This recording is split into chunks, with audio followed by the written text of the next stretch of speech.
The boy pulls out a 100 yen coin and everyone freaked out, calling him a billionaire. This happened because the global economy collapsed by 1,000,000% overnight. Everyone woke up with nothing, except one guy. With 1 yen he paid Starbucks for the entire line. He became the owner of a hotel and a restaurant too. The dude was feeling like Mr. Beast living in Lebanon. Now that he was rich, all the girls suddenly got interested in him, doing everything they could to get their hands on his money. The manager, who never gave him the time of day, went to his room and did everything he wanted. But he's not stupid, and took full advantage of the moment. He spent 6 hours playing soccer with her, so that the next day she could barely walk. A famous streamer tried to use him for his money, but he was the one who used her and sent her on her way. A female detective pretended to be chasing a criminal, but showed up at his house just to show off her talents and try to win him over. On top of all the temptations from the devils in skirts, he also helped a lot of people. The MC took down a mafia from inside a company by exposing a corrupt employee in front of all the investors. The scandal made national news. There was a time when some thugs were stealing equipment from an old restaurant in the middle of the workday, and our protagonist stopped them with just one hand. Today, this guy became the Tony Stark. But he wasn't always like this. He used to be a broke loser dating a gold digger. Kawasaki Masa wanted him to sell his house and give the money to her family as proof of love. Who does she think she is? Sydney Sweeney? Since Yuto is stupidly in love with her, he left promising to figure something out. At a coffee shop, Yuto was working when he found out that his girlfriend had planned this for years, to marry him, get pregnant, and then leave him. He went to the employee locker room and stayed there, curled up, completely broken. But then the universe decided to give him a hand. During his shower, at rock bottom, Yuto heard a strange voice talking about a change in the global economy. Everything had lost value by 1,000,000%, except his money, which would stay intact and grow every single day. Yuto thought he was losing his mind and ignored it. It was only when he got on the bus and asked how much the fare was that everyone around him burst out laughing at the idea of paying in yen on the bus. He was confused but insisted. A businessman couldn't believe a clearly broke kid could have that much money on him. But when he pulled out a 100 yen coin, everyone was shocked that this kid was insanely rich. When Yuto found out he was the only rich person alive, he went straight to the bank to deposit all the cash he had on him. When he told the teller that he wanted to deposit 100,000 yen, the woman went into shock and brought him to a VIP room while they counted the money. Suddenly the door opens, and his ex walks in with a rich old man. When Misa sees Yuto there, she asks if he's taking out a loan for her. Yuto, calm as ever, said he would never spend a single cent marrying trash like her. Damn! The old man tried to intimidate him by flexing his power and ordered security to remove the MC from the bank. But Yuto was now VIP of VIPs, and the one who got removed was the old man. Misa was already trying to put her hand on Yuto's thigh, now that she found out he was rich. MC simply doesn't give a damn about her. With the deposit done and his ex thrown in the trash, Yuto went to pick up Saki at the airport. Saki is a girl very close to Yuto, who he sees as a sister. They went to get some ice cream. Some old friends of Saki showed up and started mocking her, saying she was hanging out with a broke guy. As they were leaving, a system appeared for Yuto with a mission to spend 1 yen in 2 hours and earn a physical strength bonus. The rich kids, who thought they were all that, couldn't understand why everyone was running. Arriving at Starbucks, they found out Yuto had paid drinks for everyone. The thugs were shocked and said they weren't going to drink those drinks alongside all these poor people. The crowd heard it and got furious that they had been walked all over. With the mission complete, he received the bonus, a pill that tripled his physical strength. A red car pulls up, and when the window rolls down, it's his manager, Yanagi, telling him to get in the car because his project presentation is happening at the company. On the way, they talked about the project while she ran her hand along his leg. When Yuto arrived at work, an executive named Agata showed up, threw Yuto's materials on the floor and said he was fired. Yuto told him to pick them back up. Then Agata raised his hand to hit the MC. Yuto just grabbed his hand and almost snapped every single finger thanks to his strength. Another executive showed up, also confirming the decision to remove Yuto from the project. Manager Yanagi slammed her hand on the table and said that since Yuto created the project, he would be the one to present it. Agata swore it wouldn't end there and left muttering under his breath. In a random building, someone is telling a woman that the wedding gift will be 1 million yen plus 120,000, making a total with everything of 8 million. The boy places his hand on his chest and says that he has been saving up money for 11 years just for this moment. However, if she asks for another 1.6 million, he really won't be able to get it. The mother says he's crazy for putting things this way. She's not selling her daughter. It's just that to hand over her daughter, there has to be sincerity. And in this case, sincerity is demonstrated with money. That chubby fool in the background is our protagonist's girlfriend, named Kawasaki Masa, and her father Yoshio says that after the boy lost his parents, he found out that he inherited a beautiful apartment. If he gave the signal, he could find some people to buy it from him, and then he could have the money. Yuto, our fool, says that he can't just go around selling the things his father left behind. The mother, named Tamai, gets angry and says that the bastard won't sell because he doesn't love her daughter. She tells her mother to stop, and then approaches our boy. Sometime later, they're already downstairs in the building, and she asks our protagonist if he really can't get that 1.6 million, he has to find a solution. However, the protagonist asks her to understand the situation he's in. He really doesn't have any more sources of money, but that damn woman promises that she'll make it worth his while. Oh, the nerve. Because then she tells him to get the money from a loan shark, saying that it's hard to date someone who doesn't even know how to make money. Our protagonist is all well dressed and stylish, but even this fool suffers at the hands of women, just to show you how things are. And he says, alright, I'll try to find a way to get that money. With that, he leaves, saying that as soon as he gets it, he'll come back and then they can get married. She says she's waiting for him to fulfill his responsibility. The scene then shifts to a cafe. His friends ask if he's really going to have just that for lunch. He explains that he has to save money for something more important than eating. Right nearby, his future wife is talking to a girl, but she probably doesn't even know that Yuto works there. The girl wants to know where Masa's money is. Wasn't she supposed to be marrying that millionaire, the son of a man who owned multiple companies? Masa responds that the other guy was a bastard who only gave her 100,000. Her friend asks about the current guy, and she says this one is even worse. He has a building from his father's inheritance, but he won't sell it to give her the money. The friend seems a little confused and asks what the plan is this time. That's when Masa reveals that she's pregnant, so unfortunately, she'll have to marry this bastard. But it's fine. Once the baby is born, she'll divorce him and take half of the property he'll inherit from his father. Perfect. A very honest woman, truly. Obviously, our poor Yuto is standing there boiling with rage, unable to comprehend. Clearly, she hasn't realized he's the fool, because she asks him to bring her some water. He doesn't want to turn around, and she keeps banging on the table, demanding to know why he won't answer. At that moment, he just throws himself down while the damn woman curses. Now, in the employee break room, the jackass is crouched down crying. Suddenly he receives a call from someone asking him to pick up a certain sake at the airport. He says it's fine since his part-time shift just ended. The poor guy is under the shower, completely devastated, crying and screaming that that damn woman only talks about money. Money is all she cares about. That's when, out of nowhere, the simplest system in the world appears. It tells him that he has suffered too much in this life, and because of that he has caused a shift in the global economy. Basically everything has depreciated by 1,000,000%. Meanwhile, his money remains intact, and he even earns 5% per day, which totals an extra 5,000 yen. Yuto just assumes that some lunatic is shouting nonsense and leaves. He gets on the bus and asks how much yens the fare to the airport costs. Suddenly, people around him start laughing, joking about how crazy it is to talk about spending yen to take a bus. The two guys sitting behind him say that if an idiot makes 100 sen a month,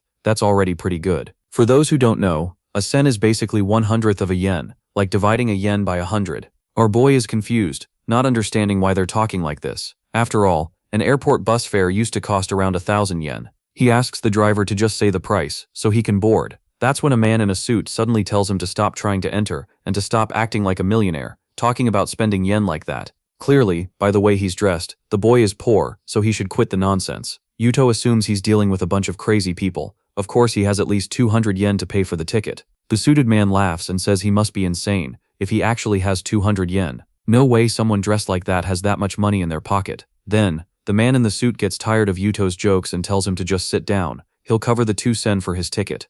Yuto looks around, wondering if this is some kind of show or event, but there aren't any cameras. The driver tells him to sit down already because they need to leave. That's when our dear Yuto pulls out 2 sen yen coins and says, "Here you go." Immediately, everyone's eyes light up, eager to know how this kid has so much money. The suited man is convinced it must be fake. How could a kid have coins like these? That's when Yuto remembers the voice he heard earlier, and starts to wonder if it's actually true. He offers the coin to the driver and asks if he can get change. However, the driver says it would be very difficult to give him change for that much money. They'd have to contact the company owners first. At that moment, our protagonist realizes something. Not only was his 100 yen worth an insane amount now, but everyone around him was desperate for money. To avoid trouble, he gets off the bus. At that moment, a brand new phone was selling for just 1 sen. Even a luxury handbag cost no more than 17 sen. A Rolex itself was worth only 1 yen. This leaves him confused. He has no idea what to do with his 10,000 yen bills. It seems like this currency isn't even accepted anymore, so maybe he needs to go to the bank to figure it out.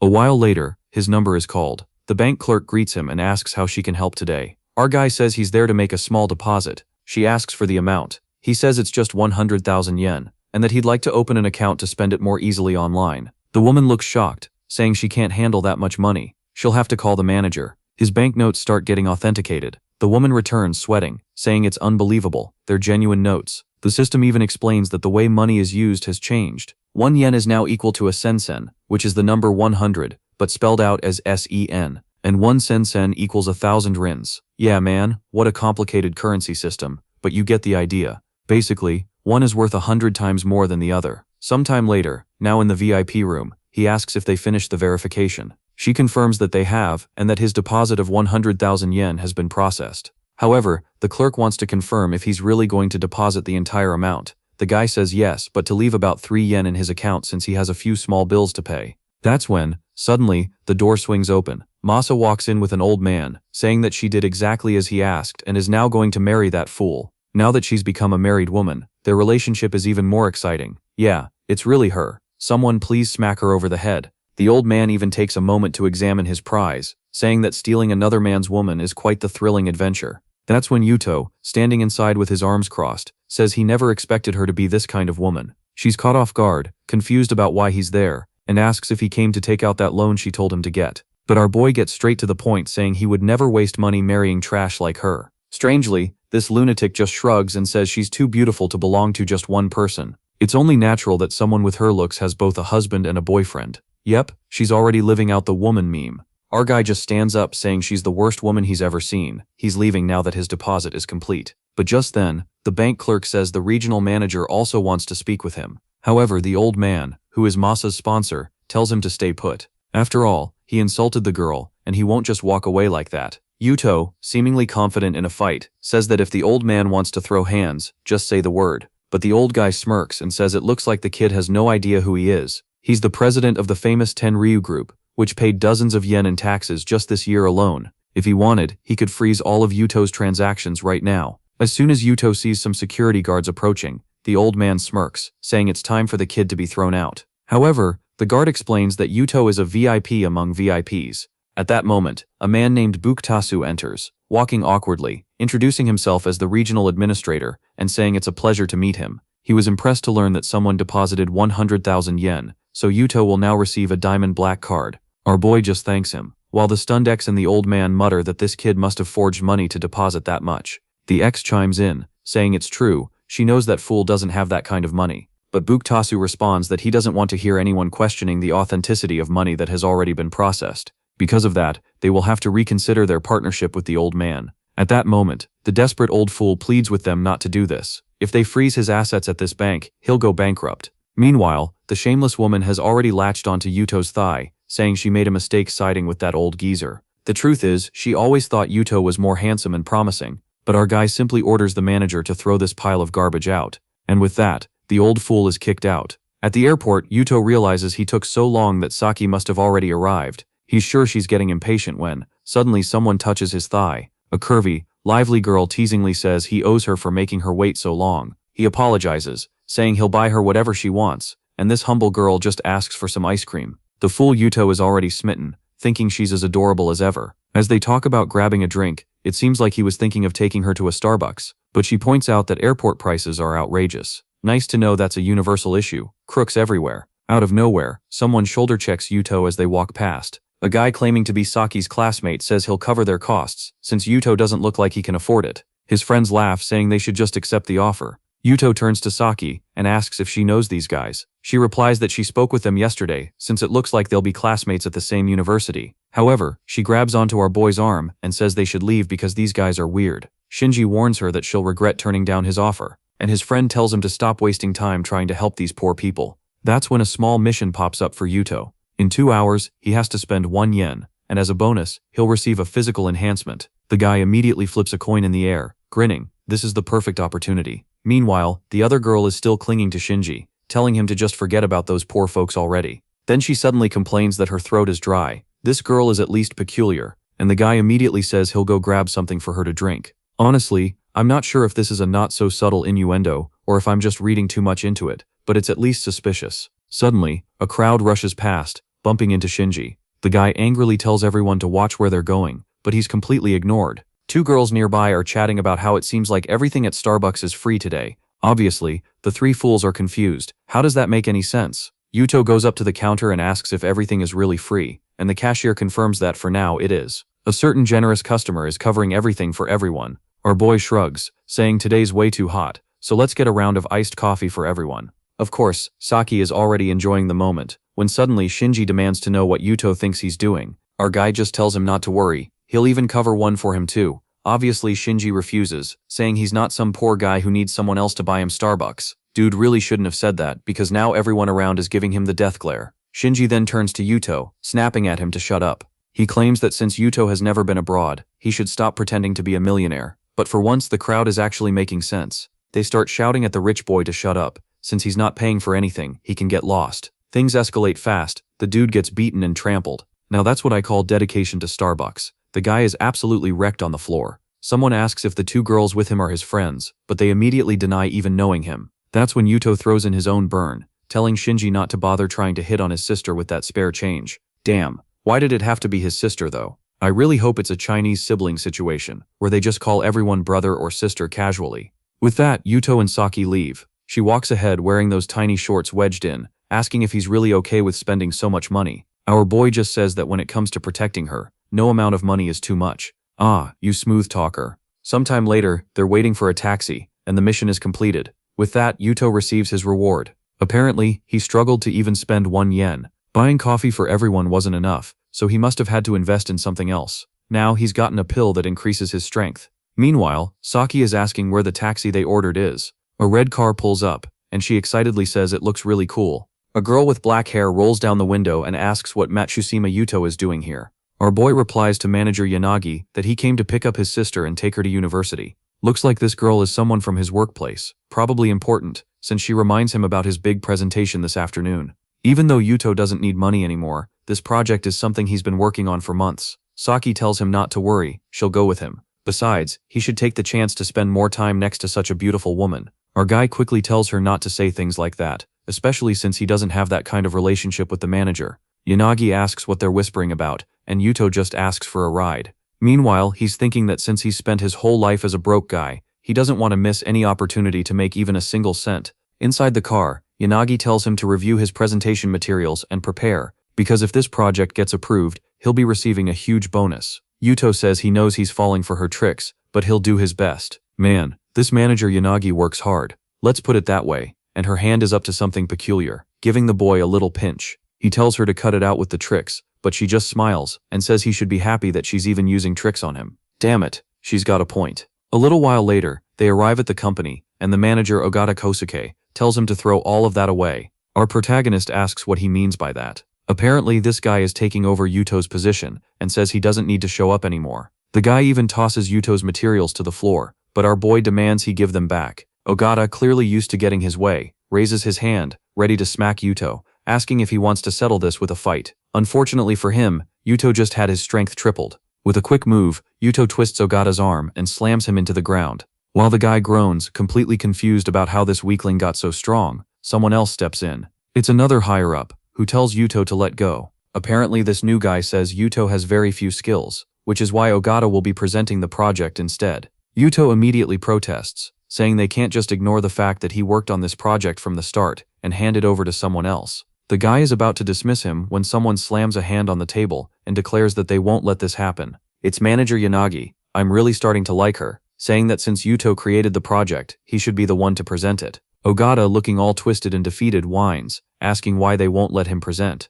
Yanagi simply states that he's not capable of it after all, he doesn't even understand the project. There's no way someone this clueless would be able to handle it properly. Ogata scowls and points a finger, saying, fine, but we'll settle this soon enough. With that he storms off, while Yanagi tells our boy not to worry and to get ready for the presentation. Yuto can't help but think that despite being extremely focused on work, at least she treats him with care. Later, in the conference room, Yanagi announces that the presentation is over. The vice president Akira congratulates them, saying they exceeded expectations. First, Yanagi praises Yuto with a handshake, then immediately uses some high-density magic to push the poor guy away. Meanwhile, a mustached man mentions that once the company president arrives, they'll discuss how to handle the debts. Yanagi looks confused. What debts are they talking about? That's when the shady guy from before enters, saying that unfortunately, there seems to be an issue with payroll. Apparently they owe hundreds of yen, and at this rate, they won't be able to pay any employee salaries. Yanagi refuses to believe it. She always checks the finances. But the guy just smirks and tells her she was deceived by the old executives. Turns out, all the financial calculations were completely fake. She immediately realizes that none of this makes sense, unless it was a trap from the very start.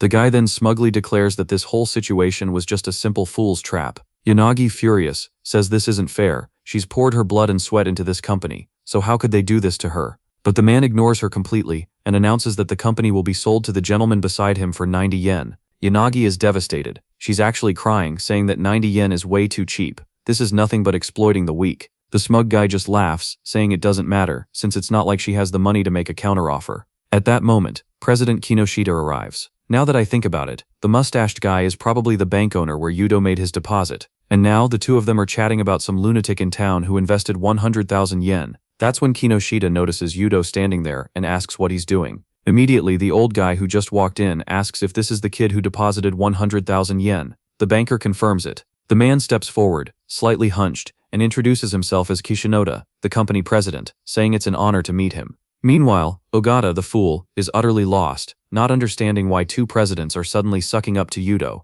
The two high-ups immediately tear into Ogata, telling him to stay out of matters concerning someone who deposited 100,000 yen. Yuto, taking everything in, asks if they're really going through with this ridiculous plan to sell the company for 90 yen. Of course, now the guy is all twisted up, saying it's better to just drop the subject. He doesn't want to get involved with Yuto. But Yuto isn't about to let things slide that easily. He tells Yanagi that they need to clean up how things are run around here, and he wastes no time warning the investors that Ogata was behind a scheme to put the company into debt and sell it off for cheap. Naturally, the investors and the bank official immediately say they'll launch an investigation. Ogata tries to lie his way out of it, but it's already too late. The next scene? The scandal is all over the news. Embezzlement exposed. Someone is pouring wine, celebrating today's victory. Damn, I thought we were already in the hotel room, but nope, we're still at the restaurant. Yanagi says that Yuto saved her life, so they have to toast. Yuto, ever the logical one, tells her that from now on she will be managing the company. She turns bright red, saying she's not sure if she's ready. She's easily deceived after all. She stands up and says that if he trusts her that much, they need to toast closer. And then of course she trips like an idiot. But our boy saves her in a totally normal way. I was expecting one of those accidentally inappropriate anime falls. But nope. She does however twist her ankle and asks him to carry her downstairs, but not to try anything weird. Our boy carries her as if she weighs nothing, saying it's fine. Sometime later, they make it to a hotel room where he gently lays her on the bed, saying he's heading out so she can rest. But the moment he turns around, the Cobra strike attack. Her leg moves at lightning speed, pulling him into a cruel trap. She smirks, saying that this time, he's the one who fell for it. But our boy? Oh, he flips the game around. And then, he teaches her how to play top lane Riven and pull off insane combos. After several rounds on Summoner's Rift, they're both exhausted. Man, League of Legends is tiring. Yanagi complains, saying she can't believe this skinny dude managed to play for 6 hours straight. He, all slumped over, says it's her fault for provoking him. If that's what she meant by provoking, then yeah, she's 100% to blame. This girl is a menace. Since they're in a best-of-5 ranked series to hit gold, they queue up for one more match. Meanwhile, the day has already ended, and Yuto receives a new mission. This time, he has to spend 50 coins by the end of the day. He suggests that maybe they should invest more into the company, but Yanagi thanks him and refuses. First, they need to recover from the damage caused recently. That alone is enough to push them to the next level. Then, out of nowhere, she plants a kiss on him, saying that's the easiest way to repay shareholders. For some reason though, she's having trouble standing up. She collapses onto the floor, blaming him. He tells her to take the day off and rest, but even with her legs wobbly like instant noodles, she insists that she at least has enough strength to try walking a little. Meanwhile, our boy is already declaring that it's time for a nap, but that's when he gets a phone call from someone named Yamaguchi, saying his aunt is in the hospital. The scene shifts to the hospital. Yuto is sitting by the bed of an elderly woman. She weakly says that she's never felt as sick as she does now. Yuto reassures her, saying it's probably just the exhaustion of the year catching up to her, but she'll feel better soon. Yamaguchi, Yuto's best friend, talks about how he used to spend so much time at his house. His aunt would always cook for him, and he'd eat everything. Now he peels something. It might be a potato, maybe an apple, and asks her to take a bite. Yamaguchi was actually thinking of asking Yuto for a small loan, but after seeing all the recent scandals surrounding Yuto's company, he decides to let it go. That's when a nervous nurse rushes in with 2 doctors, muttering about room 42. A bald doctor says that Miss Yamaguchi needs to be moved to another room immediately. Her son, of course, demands to know what's going on. Yuto had already told them he would cover the medical bills in a few days, so they couldn't just throw her out like that. But that's when a nurse reveals that they received a mysterious donation of 1 yen from an unknown benefactor. Because of that, his aunt is being transferred to the VIP room. Yamaguchi looks completely baffled. Who would donate just 1 yen? The nurse confirms that they've already verified the donor, and so the trembling doctors carry the woman like royalty to her new room. For some reason, she's absolutely delighted, saying she wants to stay close to these handsome doctors. And just like that, the cheerful old lady is taken away. Now in the special treatment room, the doctors are even doing some little celebration dance for her. Yamaguchi turns to Yuto and says that this must be a dream come true. This is exactly what he needed. Yuto, without hesitation, punches him in the stomach. Almost kills the poor guy. He forgot that he has enhanced strength now. Yuto tells him that this is the price for keeping quiet, instead of just asking for help. Yamaguchi apologizes, saying he was just hesitant to ask, but Yuto reassures him from now on if he ever needs anything, just say the word. With that, our boy completes a secret mission and receives a new bonus talent. My eyes are a ruler. Just like us, he has no clue what that means, but whatever, right? Meanwhile, in a VIP room nearby, a girl named Yamada Mika asks if she should call her younger brother, but the man in the hospital bed tells her it won't be necessary. He just had a long flight and needs time to recover. He then hands over some documents, saying that this project is extremely important to the company, so they can't afford to mess up. Since Mika has experience with this sort of thing, he's confident she can handle it. Mika reassures him she'll do her best to make sure everything goes smoothly. With that, she leaves, heading off to make it to university on time. But on her way,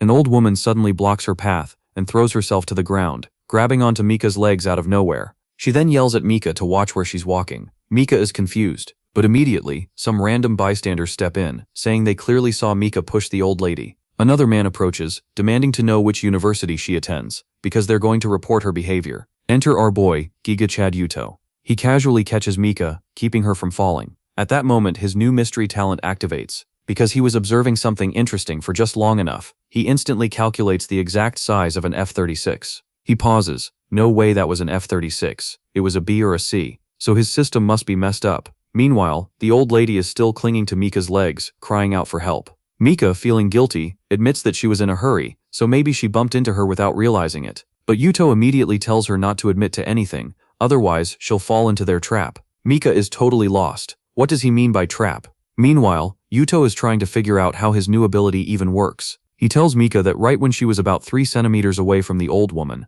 the lady suddenly threw herself down. 3 centimeters is nothing, but okay. On top of that, there were several cameras conveniently positioned to make it look like Mika bumped into her. Yuto finds it really suspicious that so many cameras are capturing this from multiple angles. Mika agrees. It's definitely sketchy. Yuto warns her that someone might be trying to set her up. So Mika calmly steps forward and politely apologizes, but says that unfortunately she never actually bumped into the woman. The old lady loses it, calling Mika shameless, saying that so many cameras caught her in the act. Mika simply says, if that's the case, then let's check the hospital's security camera footage. And of course, since technology has advanced, they'll slow the footage down by 1,000 times, so they can see the exact moment the old lady fell. As soon as the girl made that threat, the scammers of course ran off. She was sure they were a bunch of frauds, and Yuto asked if the hospital really had technology like that. But the sneaky girl admitted that it was a lie. She had no idea where the cameras were in this place. With that, the two of them realized that they were both a bit mischievous. Looks like the next victim is about to get weak in the knees.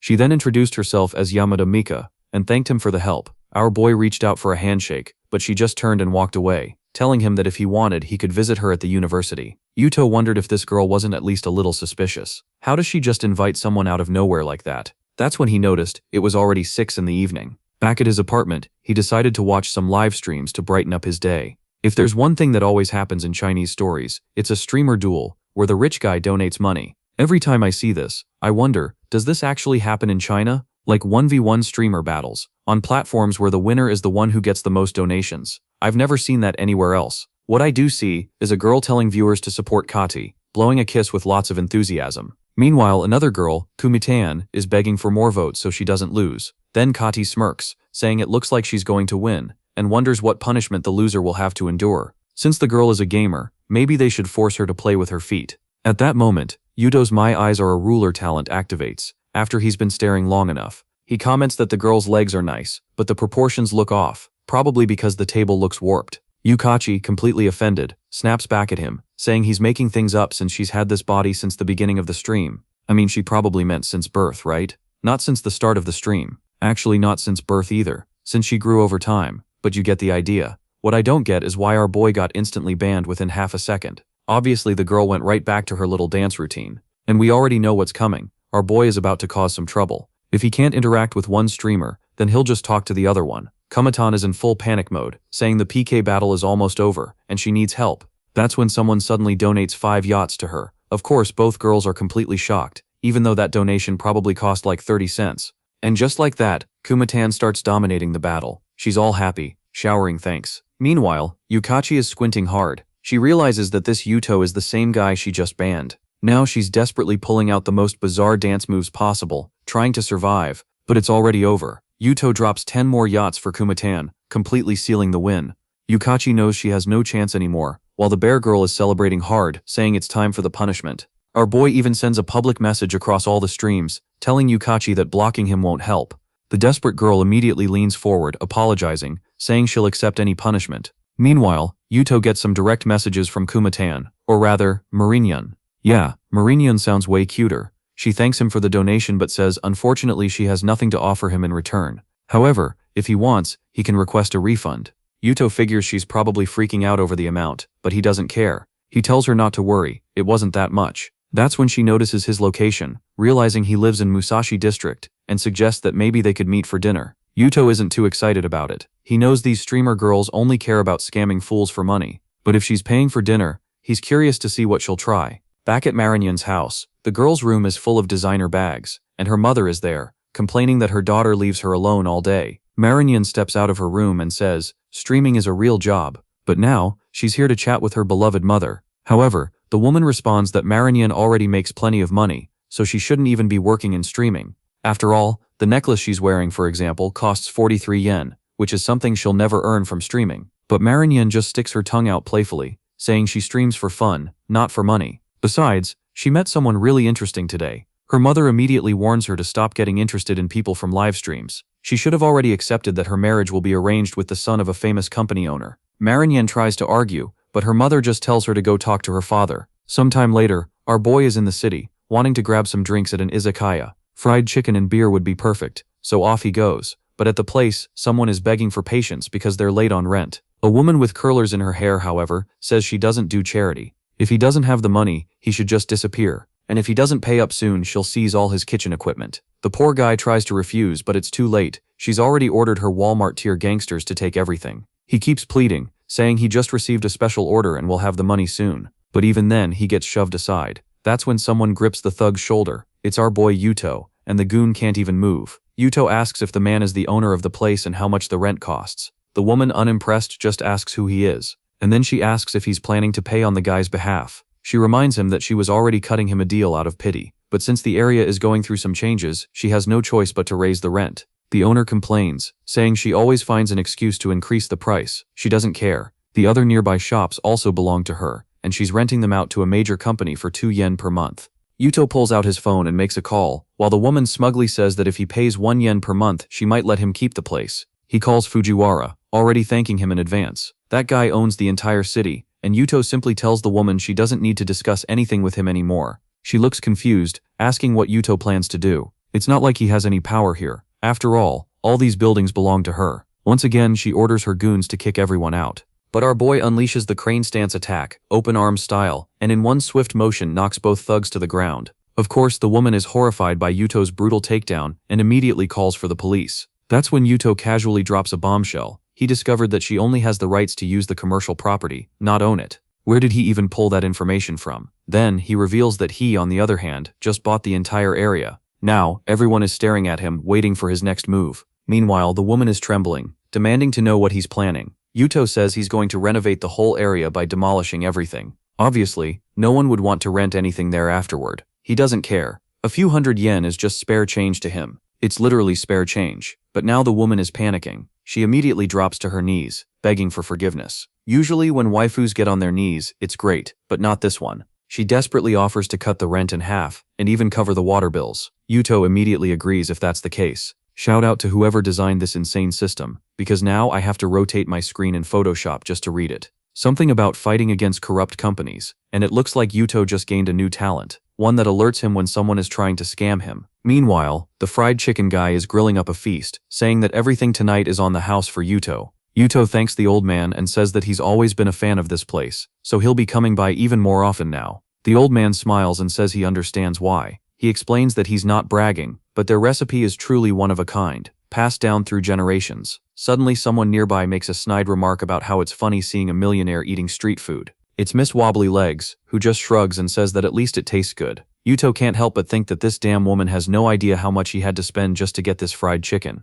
As he brings the skewer closer to his nose, he notices something smells off. She, however, misunderstands completely, thinking he's trying to sniff her. She smirks and says that if he wants to smell her, he can just come over to her place later. Yuto completely ignores that nonsense and suddenly switches the subject. He tells her that he invited her here today to talk about a new company he wants to start. She immediately asks if she's going to be hired as his secretary, saying that would be perfect. He admits that he hasn't thought much about it yet, but the company will be an investment firm, and its main office will be in this area. She excitedly says that if that's the case, she'll help him find the perfect location, since she knows the city inside and out. Then she orders more food to take home, while Yuto is turning red for some reason. A little while later, she switches to full romance mode. She tells him he needs to stop cheating on her with other girls, while she's working so hard. Yeah, this one has already fallen for him. Yuto quickly denies everything, saying he'd never do something like that. But she just sniffs the air and says she smells another woman on him, so he better not lie. She won't ask for much, just that he calls her whenever he needs something. Pretty demanding, huh? He agrees, and with that, she heads home. However, someone suspicious is watching them from a distance. Yuto's system sends a warning, and he immediately knows something is about to happen. Suddenly, he grabs Mayumi's hands, acting like he's in terrible stomach pain. He tells her that he might have food poisoning, so it's better if she heads home alone. She sighs and says that's fine, but if he cancels next time, he'll have to spend twice as much time with her. Yuto just says got it, and waves her off, saying it won't happen again. Then, he quickly turns around and calls out for the hidden person to show themselves. Out steps the Zoro Hat Squad, with their leader complimenting Yuto's sharp instincts. However, the guy also says that unfortunately for Yuto, he messed with the wrong person. Looks like this assassin isn't exactly a pro, because the best weapon they have to kill him is a baseball bat. The first thug swings, but Yuto dodges with ease. The second one comes at him, and Yuto grabs the bat with his bare hand. Which is insane. He could have shattered his wrist doing that. But turns out it wasn't easy at all. He almost broke his own hand in the process. Even with his system bonuses, this guy is still too strong for him. Channeling his inner Spider-Man, Yuto dodges gracefully, telling them there's no need for violence. Solving things with money would be much easier. But the thug cuts him off, saying that the person Yuto messed with doesn't care about money. And now Yuto is going to pay the price. The guy moves in for the final blow when suddenly, someone grips his shoulder. A bunch of people appear, applauding and praising the actor's performance, saying he's really well prepared for the film. When I called them the Zoro Hat Squad, I didn't think this was actually going to happen. Turns out, the little troublemaker saw everything, and hired a bunch of extras to interfere with the fight. Yuto is stunned, but before he can react, she makes things even messier by throwing money into the air. With so many witnesses around, the assassin has no choice but to give up. Yuto tells the guy it's best to just walk away now, because this is only going to get worse for him. Even the assassin's own henchmen look emotional, since the random women in the crowd remind them of their grandmothers. With no other option, the thugs run away. People around them ask what they should do now that the actors have left. The girl just grins, saying that everyone can keep the money, and they'll talk again next time. The only mystery left for Yuto is who exactly sent those three guys after him. The next day, he's back at the first bank where he made his deposits. The curvy bank attendant walks in, sighing about how it's been a long night. Suddenly, someone shouts, accusing her of just slacking off at work. Two men approach, saying that a bank must maintain a professional image, and she is far from professional. They start scolding her, but it seems like the girl has no idea who this guy even is. Suddenly, the big boss appears, wondering why there's so much commotion so early in the morning. The girl greets Fujiwara, who tells Natsuki that he's about to introduce someone to her. He begins explaining, one of the men here is the owner of a major group in Asia. Another is a top investor from somewhere else. Yet another owns an investment firm of some sort.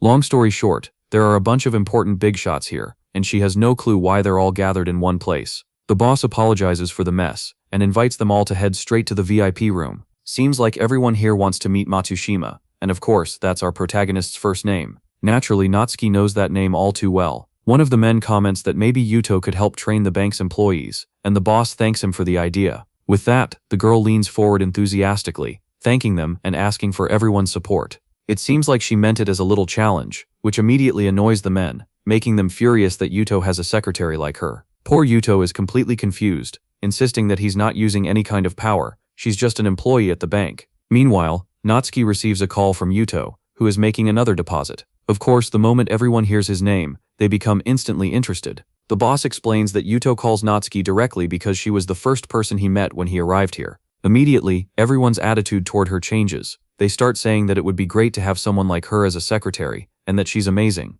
Sometime later, the girl is exhausted. She arrives home, and Yuto is already there. Now it all makes sense. This was part of their plan all along. They've gotten closer so they can figure out who's hunting Yuto down. She's tired because to hide his whereabouts, she took multiple buses and taxis to make sure no one could follow her. Yuto is now convinced it's not someone from the bank, so maybe it's someone connected to the live streaming world. His phone buzzes with a message from Merinyan, saying she'll be waiting for him at a restaurant at 6 p.m. For him, this is the perfect opportunity to quickly identify who's after him. The scene changes to a restaurant. A staff member asks Yuto if he has a reservation, since this place is strictly for important people. Yuto is a bit confused. He didn't even know the restaurant worked like that. The employee says that he can leave his name on the wait list, or hope for an available seat. But before he can respond, another employee cuts in, scolding the first guy. He tells him not to make those kinds of offers to people who clearly can't afford to dine here. The first employee immediately bows and apologizes before hurrying off. Then, the rude guy turns to Yuto, saying that they're not accepting job applications right now.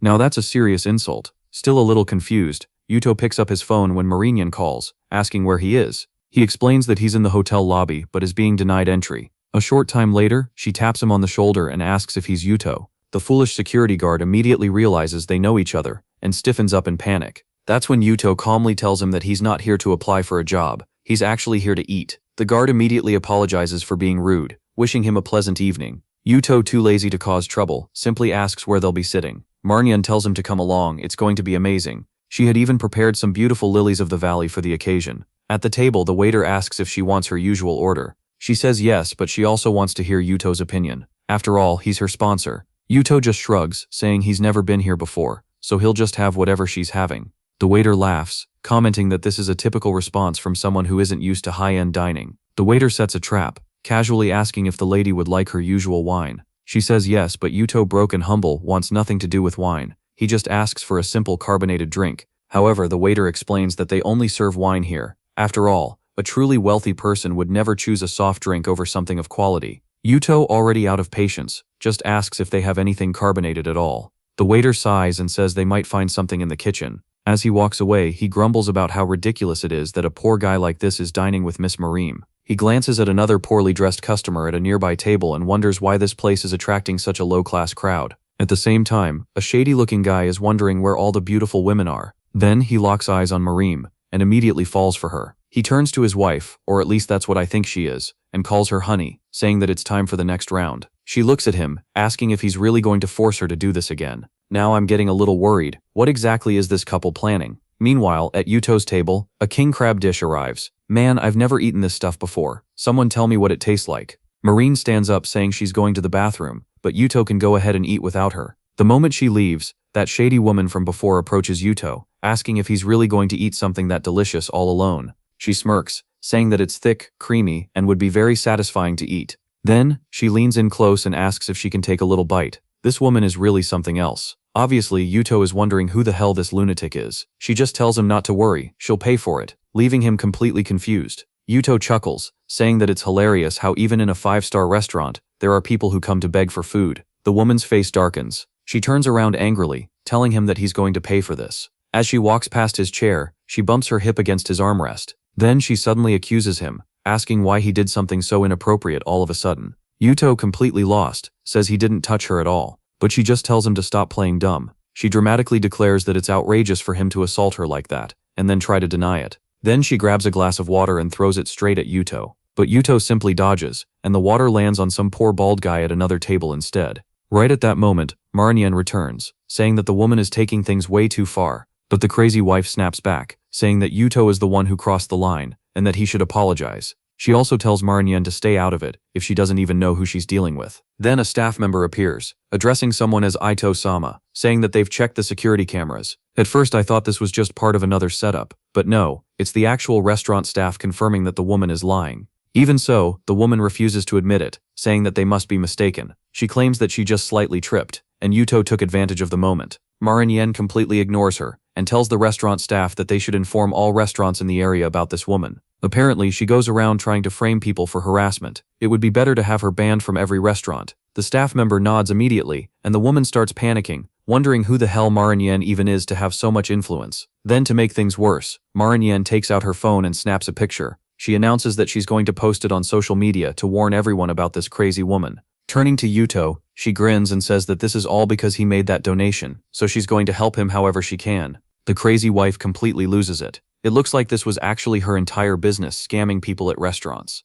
Suddenly, her husband, the pathetic fool, steps in, apologizing. He says that his wife must have had a bit too much to drink and lost control. As an apology, he'll cover the cost of everyone's meal, but he begs them not to have her banned. The wife tries to protest, but the husband just tells her to shut up, apologize and leave. If there's one angle that artists love to draw, it's this one. She bows in shame and apologizes. Marinyan sits down, and the man introduces himself as Shota Najima. She turns to Yuto, asking if he wants to accept the guy's offer to pay for their food. Yuto just shrugs. If it's free, why refuse? But of course he's dealing with a sly little streamer, and she immediately questions him. She asks if he's absolutely sure he wants Najima to cover everything. The man smiles confidently, saying yes, and even tells her to order whatever she wants. In the next scene, a ridiculously expensive wine, probably worth millions, is being served. The man sits back, thinking that his plan was a bit messy, but there's still time to fix things. He's going to make it very clear to the girl that he's the one who can afford everything, making him a much better option than this broke kid who probably saved up for months just to be here. If she's the type to go for excitement, she'll end up with him tonight.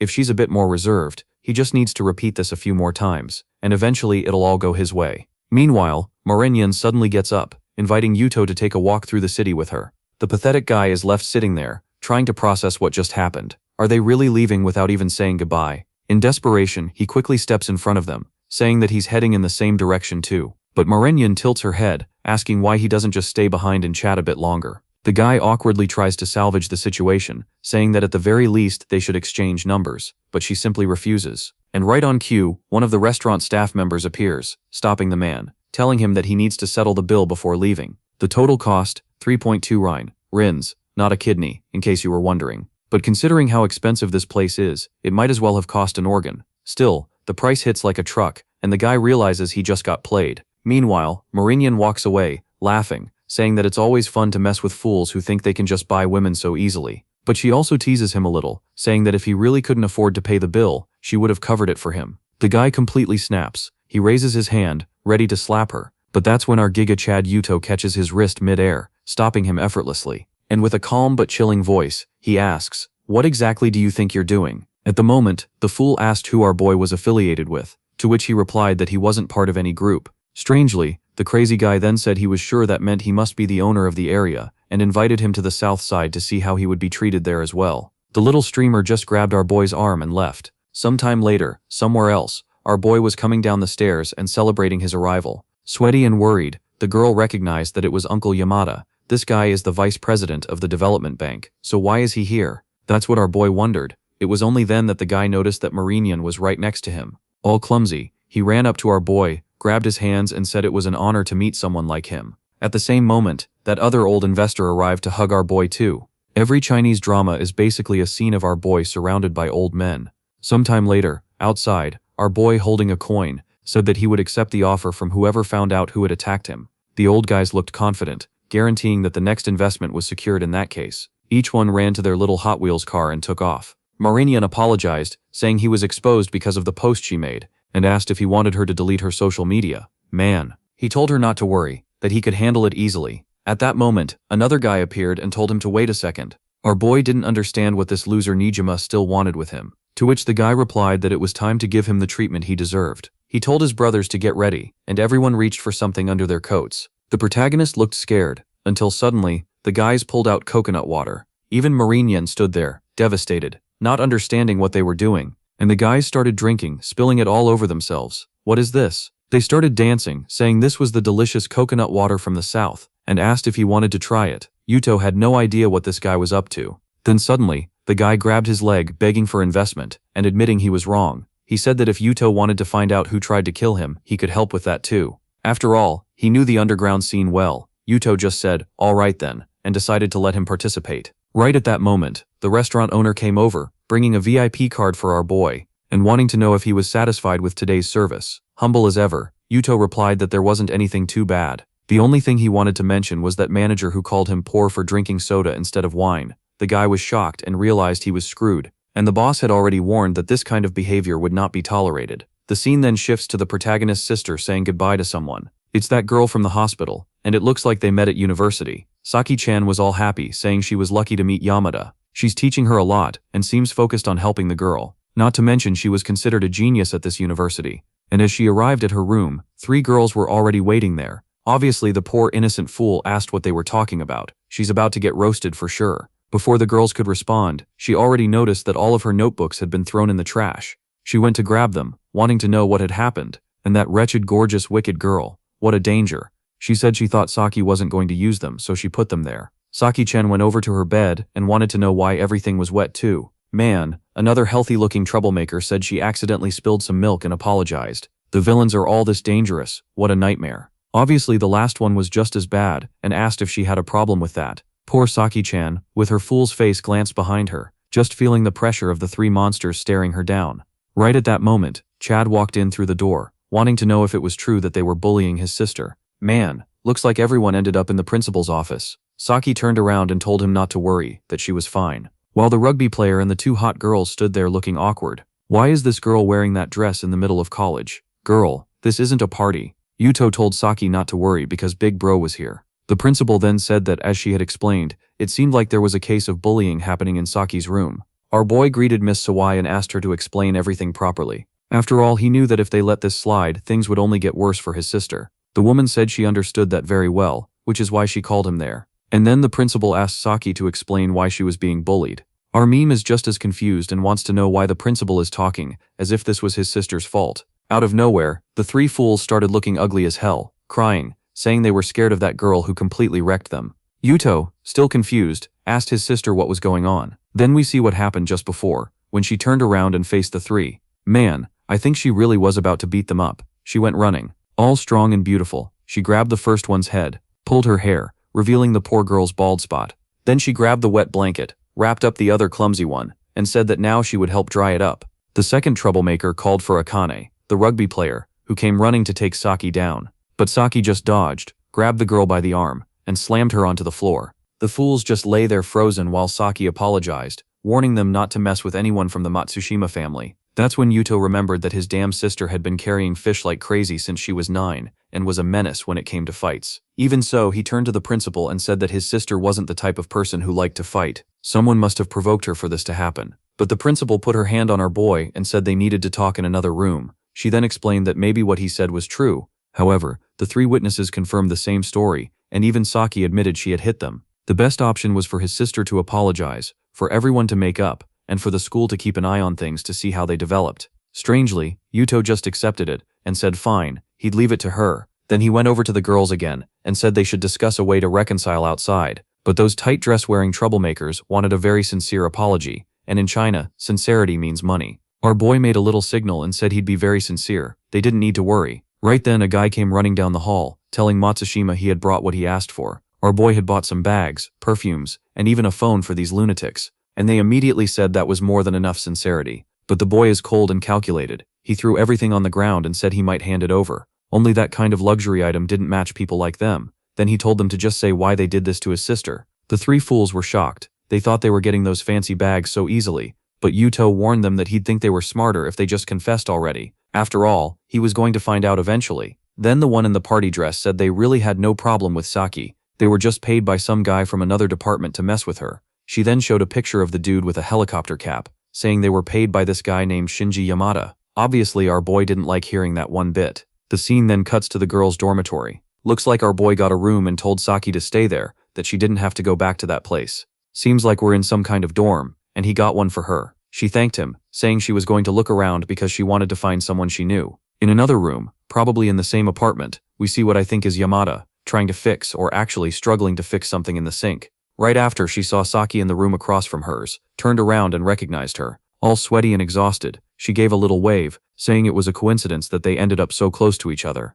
Right away, seeing her friend's room all soaked, she asked if there was a problem. Yamada said yes, that she was about to call someone to help fix it. But then giant-sized Saki said she'd handle it, and she went over to fix it too, of course. Strangely, Yuto felt like something was off in the air. Looking to the side, he saw the sly one, who recognized him as the guy from the hospital. Right away he remembered that she had mentioned she would show him the university, but she thought he was some kind of creepy stalker, and had come all the way there just to follow her. She said she was calling the police. The poor guy was misunderstood, and quickly explained that he was just helping his hardworking little sister. because she was moving into the room across from hers. Then the system told him to help the girl because someone was about to take advantage of her. Just then, Saki appeared, saying it was a coincidence that they knew each other, and announcing that she had already fixed it. Yamada was impressed that it was done so quickly. While Saki asked our boy what was wrong, Yuto was just there, trying to figure out what that system message meant. Then Yamada went to turn on the sink, thanking her for fixing it. But something very tragic happened, something that made everyone watching this video very sad. The poor girl got soaked. Rest in peace, girl. Saki was there laughing at the fool. Sometime later, Yuto was still thinking about this whole saving thing. He imagined himself telling her to be careful, but he was sure she'd just think he was crazy. Saki already noticed her brother was thinking about the girl, and told him not to worry, that she would help him be very happy, as in help him with the other girl, of course. Come on now. Sometime later, Yamada seemed healthy as ever, saying that now everything was really fixed. Saki invites her to an apology dinner, reassuring her that her brother won't be there. Yamada thanks her, saying it's perfect because she was also planning to take her to a place nearby. Yamada realizes this is the perfect chance to gather information. It looks like he even included his sister in the plan. This kid is something else. Now he just had to deal with that cap-wearing guy. Sometime later, under the scorching sun, he picks up his phone and asks if he should go to the Kurobayama race circuit. Man, these Japanese names can be long sometimes. The American football player confirms, saying Shinji Yamada is always there. Yamada then spots a guy nearby talking about race betting, and warns the rugby player that if she messes with his sister again, things won't be so easy next time. She just thanks him and waves goodbye. But right at that moment, a guard blocks Yamada, saying that area is VIP only. Our boy wants to know how to become one, and the guy says it's not possible. Only official members with cards can enter that place. Yamada looks around and notices a humble little motorbike, asking whose it is. The guy says it's his, which is why he can be inside. So our boy just hands him a bunch of money. The guy is shocked. Yamada has already grabbed the bike, calling it a beast. Meanwhile, someone is complimenting Shinji's cool car. It must have cost a fortune. Shinji tells Fuji that yeah, he made some modifications, added automation, and upgraded the engine. As he goes on about everything he spent money on, someone comes speeding in on a tiny motorbike. Man, our boy zooms past, does a stunt, and lands right on Shinji's car. This guy is bold as hell. The bastard even comments that apparently, the upgrades weren't on durability, since it broke so easily. Shinji nearly explodes. He hadn't even raced yet. He's already on the ground crying, not understanding why Yato did this. Yato tells him not to worry, that he'll pay for it, but before that, they need to settle the matter of bullying his sister. At that moment, Shinji realizes who the protagonist is, and it turns out, this is about how he ruined his friend's life. The guy from the airport maybe? Poor dude had to transfer schools, that's why they're messing with his sister. Unless Yuto agrees to a race and the loser has to kneel and apologize. Yato says fine, but if he wins, Shinji has to kneel before his sister. Shinji agrees but wants to know what car Yato will be racing in. The bold one says not to worry, his little bike still has gas. Obviously, Shinji smirks, thinking this will be an easy win. With 3 Ferraris on the track and Yuto on his tiny ride, they all take off, and of course he's dead last. Shinji's car is decked out and he's happy. Spending money is always a thrill. There's no way he's letting that bastard get away unscathed. He sticks his hand out and gives a thumbs down, saying he's sure Yuto is scared to die on the track. Honestly, I'd be scared too. But Yuto stays confident, saying only idiots rush to win. Wait, when did this bastard get racing skills? Does he have some kind of talent? Oh, it's all clear now. He made a call and asked if the team was ready. Helicopters fill the sky, and it's obvious this bastard is going to solve things with money again. A rain of spike strips starts popping tires left and right. The fools are out of their cars, demanding to know where it came from. Unfortunately, Shinji managed to dodge all of them, but to do so he had to slow down, and in that window, Yuto overtook him. Now it all makes sense, right folks? Our boy has always worked as a delivery driver, so when it comes to handling a bike, this kid has talent. Shinji is fuming, obviously refusing to let this bastard win, and starts speeding up to run him over. Yuto can't believe the guy is really trying to hit him, but the fool just tells him to get out of the way or die. Strangely, Shinji lets go of the bike and throws a punch. Does he think he's the Hulk? Somehow Shinji crashes into the wall, but when he gets out, Yuto is nowhere to be seen.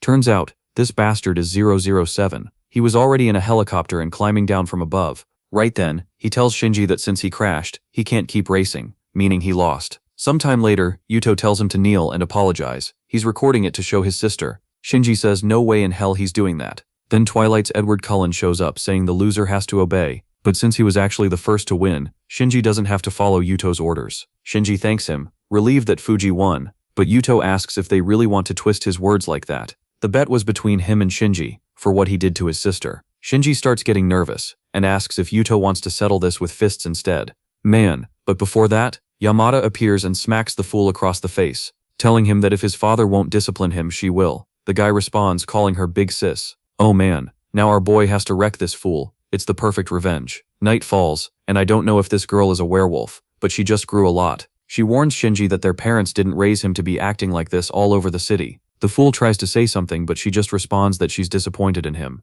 He clutches her legs, begging for forgiveness, admitting that he was wrong. Once again, Yuto is shocked to find out that she's his sister. Man, does this kid already have Alzheimer? She awkwardly explains that yes, Shinji is her younger brother. Then Saki appears and explains that she had told Yamada why she moved, and at the time, Yamada got so mad that she came over to beat up the fool. What she wants to know now is what Yuto is doing here. Before he can answer, Twilight's fool says Shinji should hurry up and apologize. It's the only way to save whatever is left of his reputation. He also introduces himself as Fuji and warns Yuto to be careful, since he's from the Bunnan region. It seems like a rich place, because Yuto just tells him that beyond bragging about where they're from, he couldn't care less, and he couldn't care less about this fool's reputation either.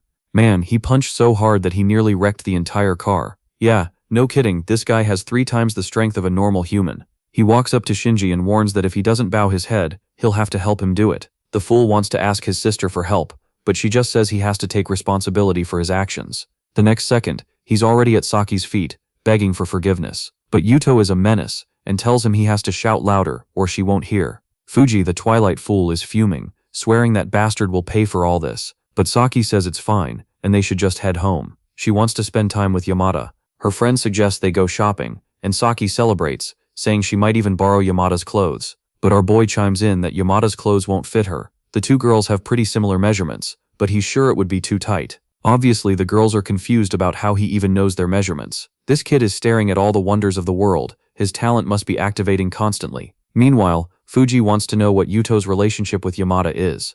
Obviously, Shinji is also twisting up, wanting to know the same thing, telling her to get in the car. Unfortunately for these side characters, she refuses, saying she doesn't even like sports cars. The guy insists, saying she can't just stay there. Yuto only has some tiny bike and it can't fit 3 people. When suddenly, another car pulls up. Someone tells them to get that piece of trash out of the way. I'm not sure, but I think it's that crazy restaurant guy. Yep, it's him, Nijima. Niji wants to know what he's doing here, but the guy just tells him to move and that he doesn't need to explain himself. Fuji, however, tells him to back down, since without his family's support, he wouldn't have achieved anything. But Nijima completely ignores him upon seeing our boy and goes to greet him. He whispers something in his ear, then turns to the girls, saying that if they're Yuto's friends, they can go with him. His sister, a little confused, asks Yuto if they can trust this lunatic. What if he kidnaps them? Yuto says it's fine, and tells them not to worry. Saki's already pulling her along, telling her to just come. The crazy guy even hands Yuto the wheel, calling him the boss. Meanwhile, Shinji is in tears, apologizing to Niji, saying he did everything he could.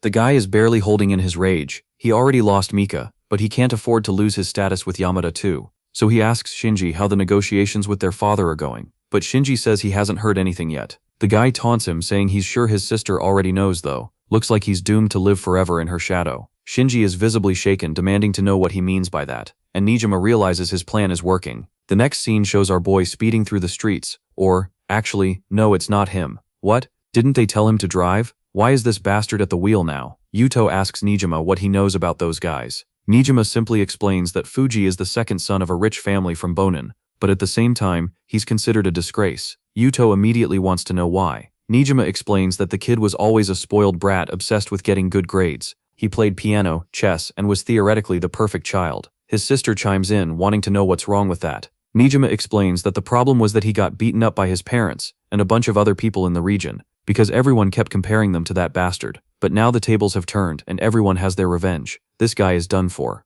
Yuto thought Nijima was going to have a much worse story than this. Turns out the bastard next to him isn't that much better either. Sometime later, they're dropping Yamada off at home. She thanks them for the day. Yuto finds it a little odd, since there's still 1 kilometer left until the school. Saki explains that she probably doesn't want to arrive in a luxury car, which is why she prefers to walk from there. Then Yuto steps out of the car too, saying he'll walk with her. Strangely, is he really about to leave these two alone like that? Follow those lunatics, or they'll get run over in the middle of the street. Meanwhile, Nijima comments that the kid is incredible. He has 2 beautiful flowers right in his hands to enjoy. Instead of clearing up the misunderstanding about one being his sister, he's only focused on finding the 3 guys who attacked him. Nijima says they've already figured out who they are, and all Yuto has to do is give the order to take them down. But Yuto warns him that he doesn't want to get the police involved in this, so he'd better be careful. Sometime later, They arrive at a place that looks like a castle. Man, this place is full of high-level gold diggers. They're staring at the car, wondering who had the guts to pull up in an old piece of junk like that. Turns out, the girl on the right is just dumb. The one on the left recognizes it's a McLaren and says it's worth millions. The other girl immediately realizes she messed up. Meanwhile, the one in the little dress grabs Nijima's hand, saying his car is incredible. She asks for his number, and he says he'll give it to her after spending some time with her later. Man, they really just need a McLaren because the girl already calls it perfect, but he better not break this promise. Meanwhile, our boy asks Nijima what kind of place this is. Nijima has taken him to the house of the nighttime friends, and he says that in this life, money isn't always everything. Now I'm confused. I'm not 100% sure this is the house of the nighttime friends, but considering there's a guy sitting on a couch with two girls next to him, what else could it be? In another part of the place, Nijima says the guy who hunted him down is right next door. He runs everything here, so no information slips past him. Then a guy walks into the room, saying Nijima can ask for whatever he wants. Yuto says he wants all the recordings from the room next door, but it turns out Nijima doesn't have as much authority as it seemed, because the guy says that in a place like this, privacy is everything. If people find out that footage leaked, he'll lose all credibility. But our boy just flips a 1 yen coin at the security guy and tells him to pull up the cameras. If that's not enough, he even offers 2 yens. At 5 yens, the guy is already shaking, but when he doesn't respond, Yuto says that's it, he won't raise the offer any further. Of course, the guy immediately grabs his hand, telling him to wait. If he's really offering 5 yens, the footage will be ready in no time. Next scene, the guys are already in front of a TV, saying everything's set up. Ninjima keeps complaining, but admits this really is the easiest way. Yuto is watching the footage of a guy with his friends, saying he doesn't want to see this kind of thing, but he needs to know why he's being hunted. Yeah, this is getting kind of weird. Just 2 guys watching this dude like that. Then, the guy pulls some Venom-type move, and the honest worker tells him that if he's planning something like that, he's going to have to pay extra, but the guy says he's taking it easy. She has no idea what his boss did to get a certain girl from the hospital. The girl is confused and asks him to tell the story. He tells her to come closer, then explains. His boss doesn't like girls who are too healthy. He prefers them exhausted, trapped, with no escape and no options. First, he wants to destroy the girl's dignity and reputation. Oh man, the target is Yamada, and once she's desperate, with no options left in life, he swoops in to save her. When someone is in that kind of situation and finds a helping hand, they always give in. The girl obviously responds that this is a pretty twisted, messed up hobby, and clearly the guy isn't mentally stable. The guy just shrugs, saying it doesn't matter. His boss is the one in charge. Besides, someone got in the way of his boss's plans, and now he has to get revenge. Wait a second, I just realized who this bastard is. It's that scar-faced, top-hat-wearing guy, the one who told our boy they would get their revenge. The girl then asks who the boss is. Not because she's curious, but because she wants to avoid this lunatic. But the guy just says he's not dumb enough to drop his boss's name in a place like this. When suddenly, someone walks into the room, saying they need to prepare for Yamada's upcoming birthday party. Scarface agrees, saying they have to do this right, otherwise their heads will roll. Yuto starts suspecting that these guys might have Shinji's backing. Nijima says it's good that they're planning their revenge, but our boy says it's late, and that he's heading home. His friend, however, says he'll stay a little longer to keep monitoring things. Yeah, I'm sure all he's going to do is monitor. Walking through the club, Yuto thinks about how Yamada has a tough opponent, but she's not exactly an easy target either. When suddenly, the system activates, detecting a potential target. If he solves the problem, he'll get a random bonus. Nearby, the big boss is approaching a girl in a skirt. If I remember correctly, this is that same guy from the bank. Man, he's talking to Miss Sawayo. Wait, isn't Sawayo the university principal? What is she doing here in that outfit at a bar? What is happening? She tells him that's enough and orders him to back off, saying he promised that if she wore this, he'd let her delay her debt payments for another 3 months. The old man smirks, saying it's ironic that she thought just putting on the outfit would be enough to get what she wanted. She should know she'd have to work harder than that to get what she wants. Sawayo simply responds that if they get any closer, she'll scream, but the old creep tells her to calm down, saying there's no need for them to get stressed over this. If she gives a special performance on stage for 5 minutes, then he'll let her postpone her debt for another 3 months. Sawayo snaps back that there's no way she's dancing for them, but the guy asks if she's sure she doesn't want to fix her problem. Imagine if the university higher-ups found out her payments were all behind. She grits her teeth and says fine, but only for 5 minutes. The old man grins, thanking her as she gets ready. Man, where's our boy? Is he not going to save her? You're late, my guy. The creep knows that people in her position have to maintain a clean image, which is why he's planning to take a bunch of photos to blackmail her later. Yeah, this bastard can go straight to hell. If our protagonist pulls out a Glock and puts him down, I wouldn't blame him. This old man sounds like one of those red pill guys who got dumped for being broke, and now thinks women should be treated like trash. He might as well start his own podcast to talk nonsense. Just as Sawai is suffering, a Chad finally appears and tells her not to let these guys do this to her. She immediately recognizes him as Saki's brother, and our boy warns her that if she goes through with this, these guys will never stop blackmailing her. At that moment, the old man turns to Yuto, demanding to know who the hell he is. That's when our boy tilts his head and asks if he really has to remind him. The old creep starts trembling as he realizes it's Yuto, the king of 10 yens. But then he gathers his courage and says that a debt is a debt. She has to pay back what she owes him. Yuto dares him to try and force her. Now the old man is wondering why this bastard is always trying to pick a fight with him. Yuto turns to Sawai and asks if she has any proof that they were charging abusive interest rates, because if she does, she can take legal action and only pay back the original amount. Wait a minute, this bastard just turned into a lawyer all of a sudden. Sawai is shocked, saying she didn't know that was even possible. Another guy nearby loses his temper, saying they have a contract with her and that nothing was abusive, but Yuto just smirks, saying the final decision isn't theirs, it'll be up to the investigators. Besides, our protagonist knows that this guy is broke after what happened with that bank, so where the hell did he even get the money to lend to Miss Sawai? He asks if he really has to dig into that, and the old man hesitates. After a death stare from Yuto, the creep takes off running, saying he'll get his revenge, but for now she should just forget about all this. Sometime later, outside, the stunning miniskirt principal thanks our boy for helping her. He tells her to just call him Yuto, the brave one. She apologizes for needing his help, and explains that her father was in an accident, and she urgently needed money, which led her into all this mess. Yuto nods, saying he understands,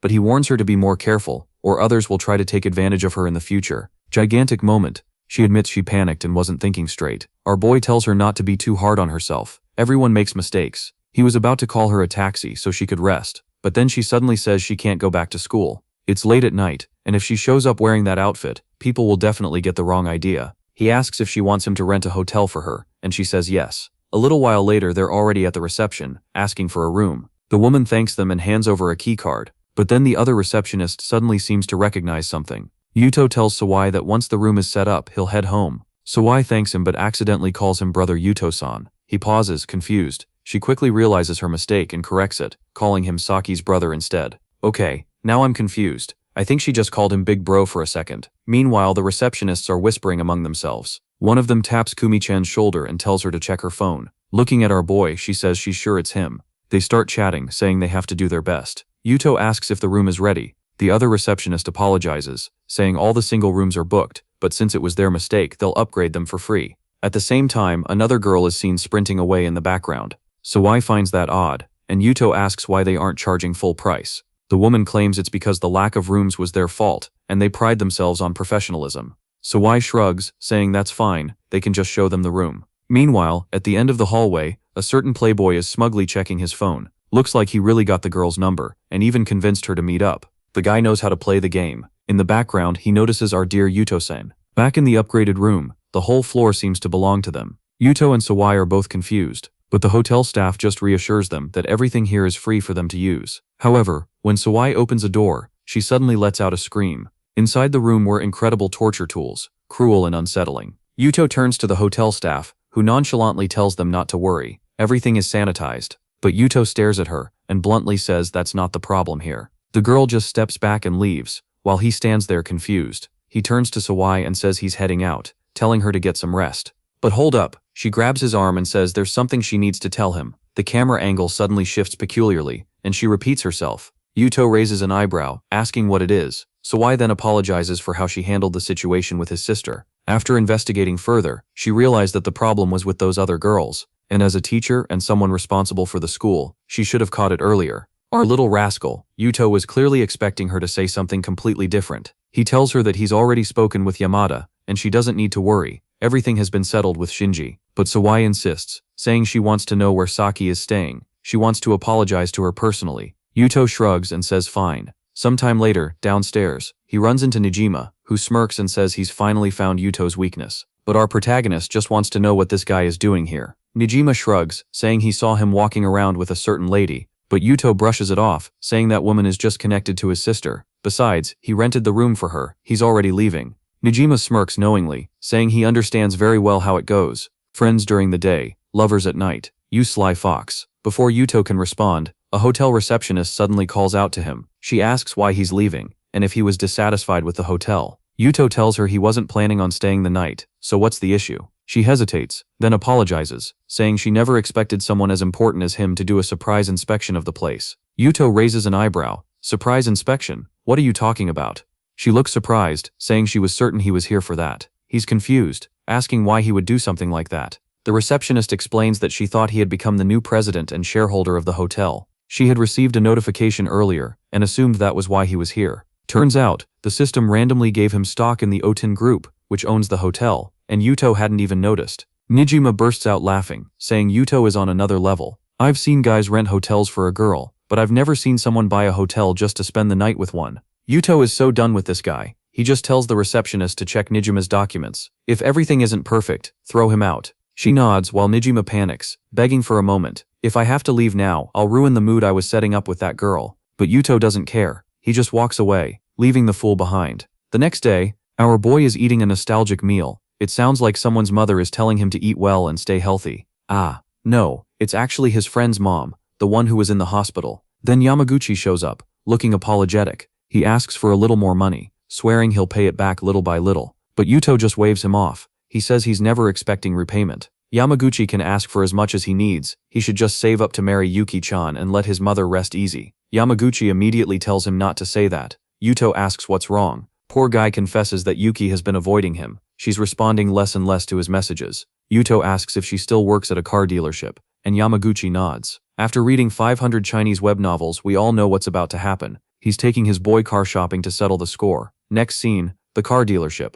A girl asks what the two of them are doing there. It's our dynamic duo. Yamaguchi says that our boy is looking to check out some rides. The girl tilts her head, then agrees to show him around. But Yamaguchi notices a small bruise on her knee. He asks what happened. She hesitates, saying she bumped into a car, but it's nothing serious. He presses for details, but she tells him not to worry. Then two other girls from the dealership show up. They mock Yuki, saying she always puts on the perfect drama act to get money from clueless guys. Yamaguchi immediately shuts them up, saying that Yuki is his girlfriend. He asks if these girls are her co-workers, and Yuki sighs, confirming it. Then Yuto jumps in with the modern-day roast, saying that by the looks of it, this place isn't a car dealership, it's a plastic surgery clinic. Because those two look like androids with how much work they've had done. Why did he just roast them? Who knows? But they definitely weren't happy about it. They sneer, saying that as far as they know, Yuki's boyfriend is broke, so they don't care about him, and suggest he should just disappear. One of them even brags that the surgery she had costs more than his entire monthly salary.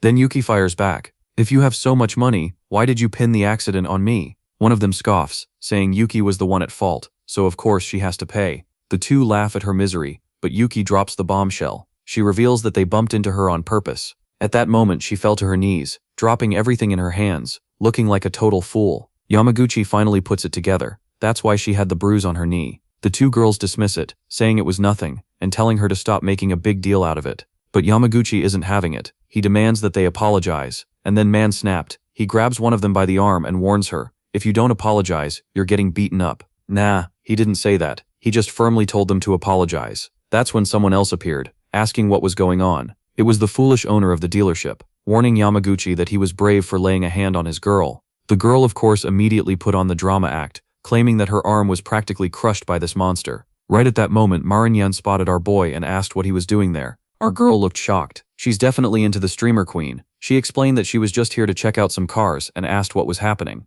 The argument kept escalating while the dealership owner suddenly became interested. He asked if Yuto and Yamaguchi were friends of Miss Marinyan. Out of respect for her, if Yamaguchi apologized, they could end things here. But Yuto just stared at the guy and asked if he had lost his mind for demanding an apology from him. The dealership owner smirked, saying Yuto had just thrown away his only chance to avoid embarrassment. Marinyan wished him good luck, but warned that if things went south, she wouldn't help. The guy seemed confused and asked what she meant. She calmly explained that if he caused any trouble, his contract would be cancelled. Now the dealership owner was finally paying attention. Who exactly was this kid standing in front of him? Why did the Ito family's princess value him so much? But then, the two girls from the dealership scoffed, saying there was no way in hell they were apologizing to Yuki. Now the dealership owner was stuck. Either he backed down and looked weak, or he lost the contract. The girls played their strongest cards. One of them even pulled out the classic venom technique. And just like that, the fool walked straight into their trap. He sneered, saying that if there was a problem they could call the police, but he was never going to apologize.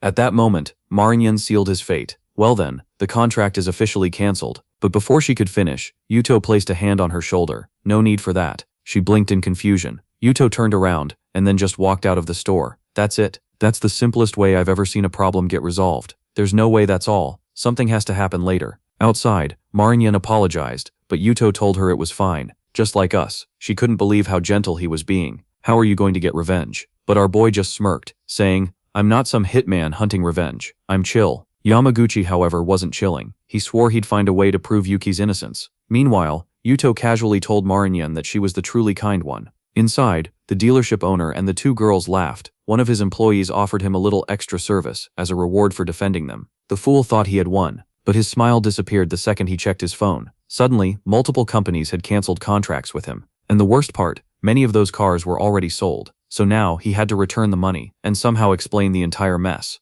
Holding his head in frustration, he couldn't understand what was happening. The girls who had offered him a reward now asked if he still wanted it. But in a fit of rage, he kicked the first girl away, calling her trash. Meanwhile, Yuto had already handled everything via WhatsApp. How? Who knows? Maybe he has connections in the banking world. All we know is, our boy is too damn powerful. And he just tells Marinyan not to worry. It's already handled. Later on the city bridge, a luxury car cruised through the streets. Inside were our crew, and a very happy Yuki. She asked Yuto if he needed a driver, but our boy smirked, saying this was a test. Yuki beamed, saying that was perfect. She was sure he wouldn't be as bad of a boss as her previous one.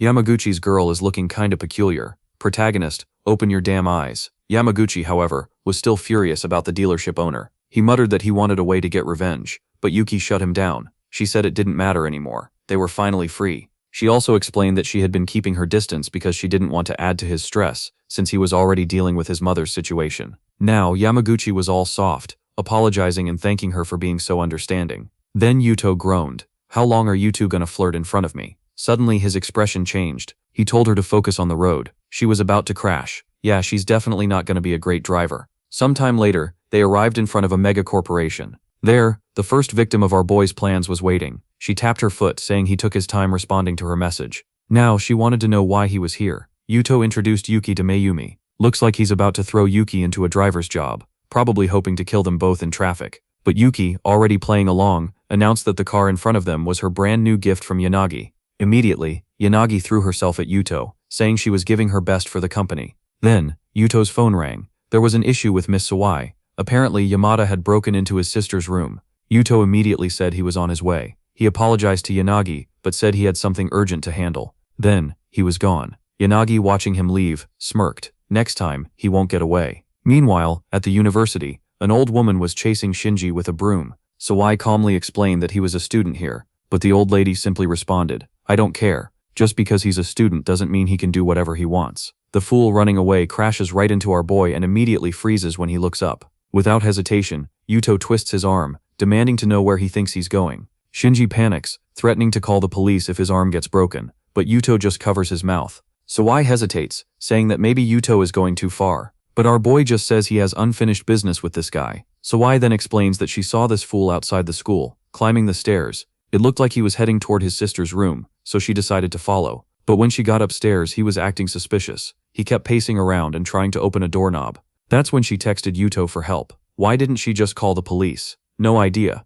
Yuto looks at the papers Shinji is holding and asks where he got them. Sawai says they were from Saki's room, room 2007. But when Yuto takes a closer look, he realizes these aren't his sister's documents. It's a project for a new energy source, and he's pretty sure it doesn't belong to Saki. Then he drops the bomb. His sister's room is actually room 29. Sawai's eyes widen in shock. She immediately apologizes for detaining Shinji, thinking he had broken into Saki's room. But now Shinji is furious. He snaps, saying he has every right to enter his sister's room, and he won't let this slide. But Yuto just drops the papers on the ground and asks, so you really think I won't say anything about you stealing stuff from Yamada's room? At that moment, Shinji flinches. Right. His full name is Yamada Shinji, and his sister is Yamada Mika. He was stealing from Mika's room. Shinji grits his teeth, insisting that his relationship with his sister is none of Yuto's business. That's a little peculiar to say the least. But before things escalate, a police officer arrives. Shinji immediately tries to report Yuto for assault. But this wasn't just any cop. It was Uchiyama Akari, a giant of a woman. Shinji thanks her for arriving quickly, but the second he calls her ma'am, she glares at him. She is not happy. She says she needs to investigate the situation first, but then, she seems to recognize Yuto. Sometime later, at the police station, Yuto is slumped in a chair, looking done with life. In the room are Shinji, Mika, and Officer Akari. Akari tells everyone to explain themselves, But Mika sighs, saying it's fine. She's dropping the charges, so there's no need to drag this out. She stands up and tells Shinji to come with her. But Shinji refuses. He grumbles, saying he won't let Yuto off so easily. His right arm is still hurting, and he wants compensation. Mika rolls her eyes. Just stop causing trouble already. Besides, she's already letting him off easy. He was snooping through her documents. He should remember that she's the one who pays his allowance, and if he doesn't behave, she'll cut it off. Damn. Shinji is getting roasted by his own sister, and she even bankrolls him. Of course, the fool tries to lie, saying he only wanted to read the documents so he could help her. But Mika isn't buying it. She just tells him to stop making a scene. Then she asks if his arm still hurts and if he needs a hospital. Shinji immediately starts moving his arm, saying he's fine now. As long as you don't cut my allowance, I never feel pain. Yuto just stands up, stretching. Well, since that's settled, I'll be going now. But Officer Akari stops him. She tells him to stay put. Even if Shinji withdrew the complaint, if the hospital confirms an injury, it could still become a criminal case. And if that happens, she will have to arrest him. Yuto sighs. So, what's the doctor's verdict? Akari smirks, saying they'll just have to wait and see. You damn brat. Outside the room, Sawai is panicking. She never imagined that Yuto could actually be arrested. Suddenly she bursts into the room and declares, I'll take full responsibility for everything that happened. She insists that Yuto was just helping her, so it's unfair for him to get in trouble. Akari squints at her. And who are you? Before Sawai can answer, Yuto cuts in. He tells her to leave. I don't need more people getting involved in this. Sawai hesitates, asking if he's sure, but eventually she nods. Fine, I'll go back to the university. Call me if you need anything. She leaves. Yuto tries to slip out with her, but Akari calls him back. For a second, it seems like she'll force him to stay, but instead she just smirks. So is that the type of woman you like now?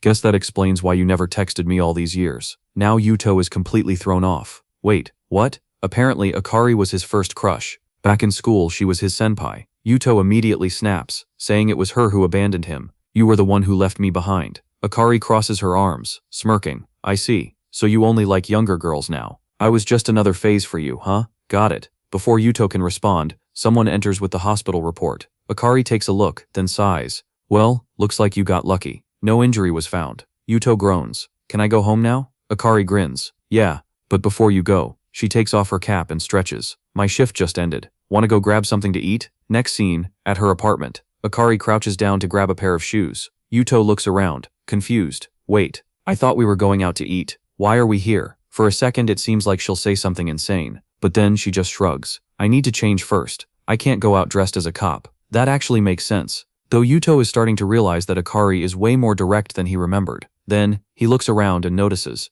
Her entire apartment is a mess. He immediately knows what's up. This woman is completely exhausted from work. She sighs and admits, yes, she needs help cleaning her apartment. Oh no, Yuto, run. But before he can, she flops onto the bed and casually reminds him, you always helped me back when we were students. Or maybe stay, Yuto. Now he's cleaning the floor, and every few minutes I swear something is about to happen. But then nothing does. She suddenly asks him how many girlfriends he's had in the past few years. Yuto just shrugs. Only one. I even considered marrying her. Then, bam. She kicks him. He winces, demanding to know what the hell that was for. She pouts, saying that she hasn't dated anyone since then, and now she's jealous. Yuto just blinks at her. You broke up with me. I could do whatever I wanted. That doesn't make any sense. She stumbles over her words, muttering that she never wanted to break up, but Yuto just cuts to the chase. Then why did you disappear? He even asked around about her, but no one could find her. She just smirks and says, I'll only tell you if you finish cleaning my room. So Yuto grumbles but keeps picking up her stuff. Until snap, she takes a picture.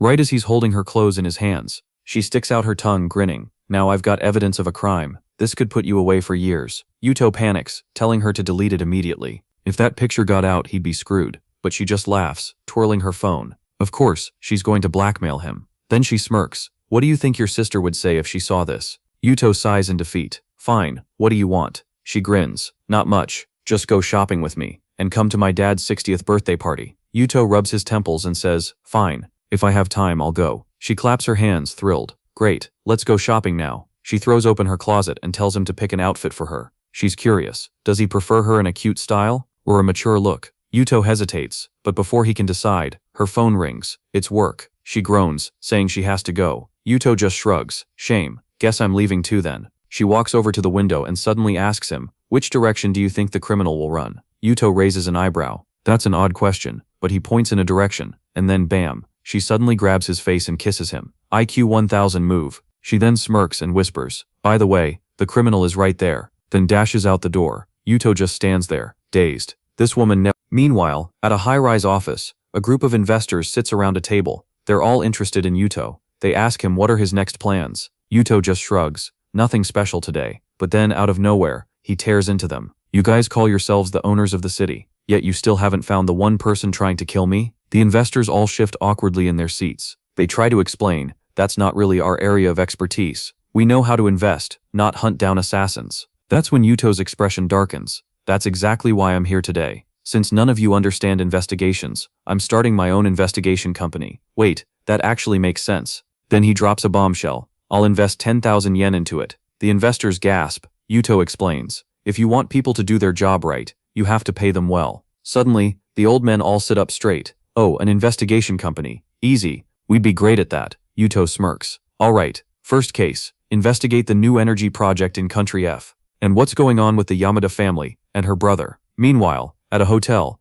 a woman asks a man what's wrong. The man looks completely exhausted and dizzy. It's Nijima's crazy husband. She totally wrecked him. But then, out of nowhere, she pulls out a baseball bat. I can handle this myself. This room has some incredible features. It would be a waste not to use them. The poor guy tries to run, but he's captured. I'm terrified to know what happens next. Meanwhile, Nijima is at the hotel reception. He mutters that he can never go back to that place. But the hotel girl smiles and says, I brought you some soup. He perks up, drinking it happily. Man, ever since Yuto-san took over, this hotel has gotten way better. Turns out, Yuto himself was the one who had the baseball bat and soup added, probably to keep Nijima from complaining about the hotel after he kicked him out that one time. 3D chess. We'll probably figure it out later. Cut to another scene. Some men are delivering mysterious items to the hotel. The scar-faced guy is barking orders. Nijima passes by and recognizes him. That's one of the guys from before. Then a man named Haruma Fuji turns to the hotel staff and asks, what the hell is going on here? The hotel staff explained that someone rented out the entire top floor for a special birthday celebration.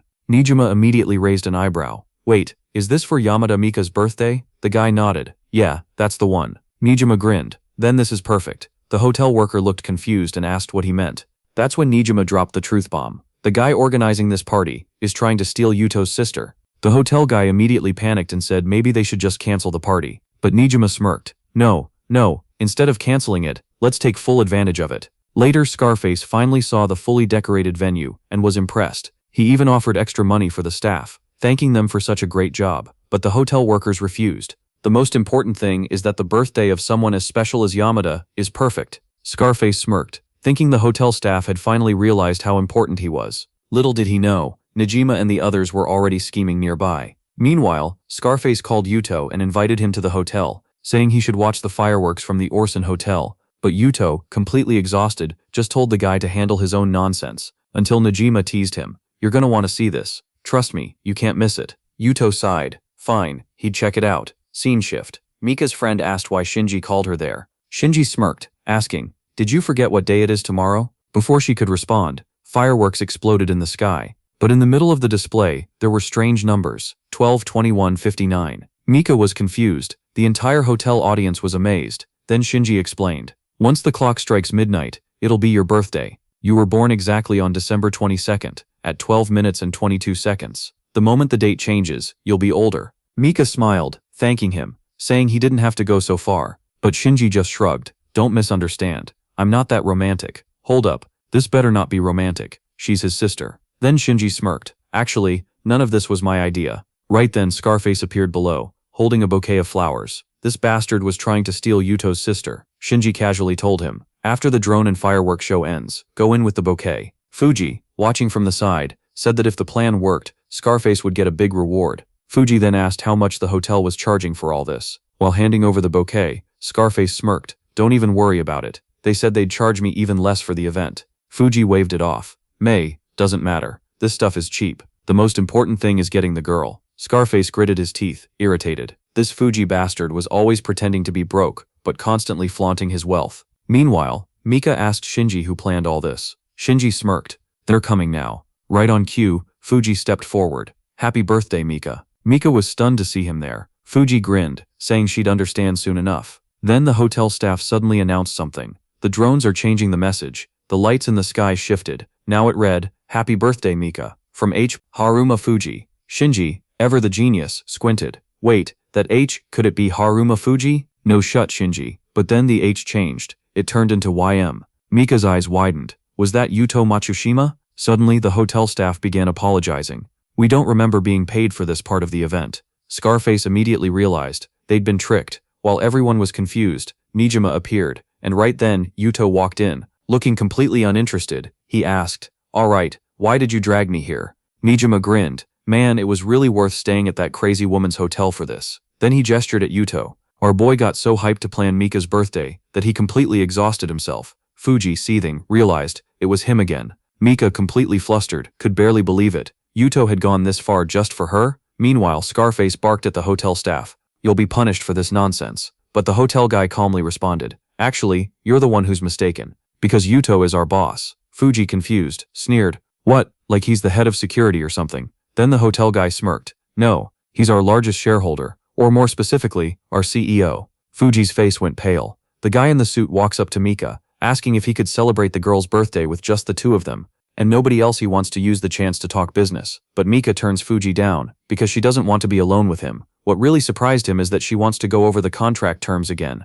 something she'd already done. That's when Mika revealed she already knows about him working with her brother behind her back. Fuji got annoyed, thinking that useless guy ruined his plans trying to backpedal. Fuji insists the energy sector is the future of the economy. Sure, he'll make money. He said he'll find someone willing to work with him, leaving Mika behind, but clearly shaken once things calmed down. A guy asked Yuto if that was what he'd planned, but he's surprised too, and he found out all of this was planned by the manager taking the opportunity. Mika said she wants to talk to Yuto about it, but she'd like to do it somewhere a bit more private. As for the other two guys, they're happy with how everything turned out. And with Yuto's success, Mika thanks our boy for what happened, but she'd like things like that not to happen in the future. Yuto thinks he's being rejected, and so they don't waste any more time. Mika is going to be blunt. Her company is going through changes, and she can't shift her focus right now. Our boy started yawning, looking uninterested, because he already knew that he said Mika should head home soon, and started walking away from her. But since she's confused about the two of them, she believes it'll be better if everything happens like this. Our boy is confused too, realizing he should stop assuming girls like him just because he's good looking. Finally, his phone rang. It's good news. The result of the investigation into that company, detailed info, will come in a week.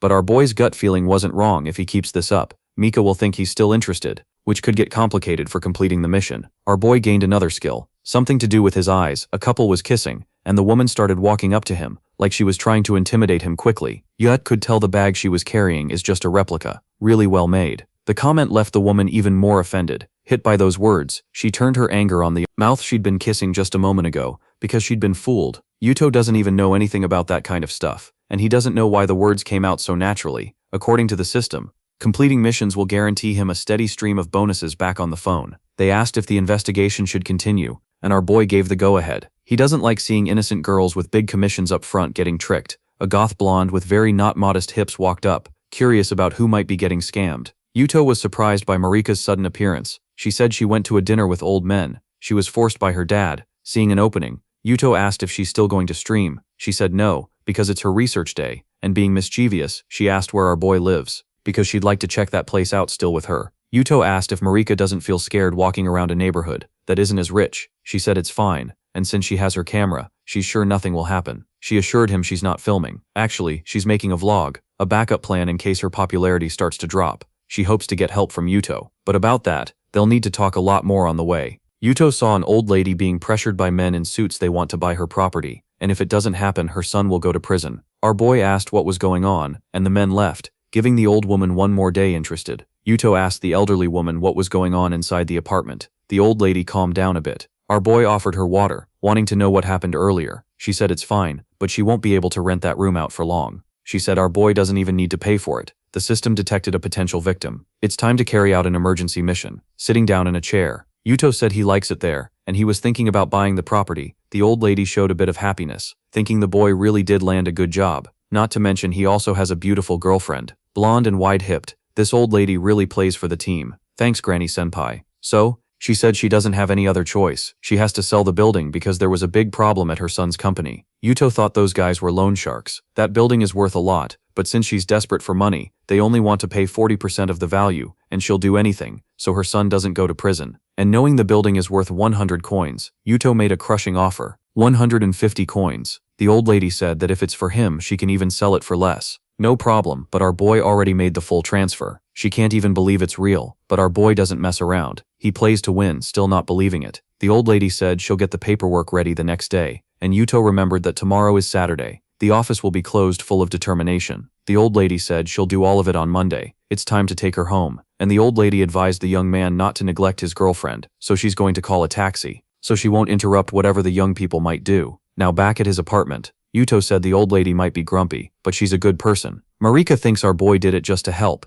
but he said that area is going to go up a lot. It's an investment. The girl started stretching, showing off her hidden powerful assets, saying she heard a peculiar conversation that day. The plans for the city's development are going to change. It's about Shiramatsu, but she doesn't seem to remember everything. She's getting sleepy. To Yuto's surprise, at least he's an ethical guy. If he were a perv, she'd be in serious trouble. Yuto got an accidental headbutt, totally unexpected. Marika realized she'd fallen asleep and woke up with a jolt. Finally, she realized she should go back home, and she's going to call a taxi. That's when she noticed she'd lost her bracelet, and now she needs Yuto to help her find it. She got it as a gift from her mother, and if she really loses it, she'll be in big trouble before long. Our protagonist saved the day. Finding the bracelet, Marika was relieved. She doesn't know what her life would be like if she'd lost it. It would have been awful since it's so important. It'd be better if she wore it instead of holding it in her hand. Yuto said he'll put it on her. Marika got embarrassed. Said she only brought it because of dinner with her dad. She doesn't think it's pretty enough to wear, so Yuto told her to take care of it, and to keep it stored away full of joy. The girl can now go back home in the hallways of that building. Marika started sweating a lot,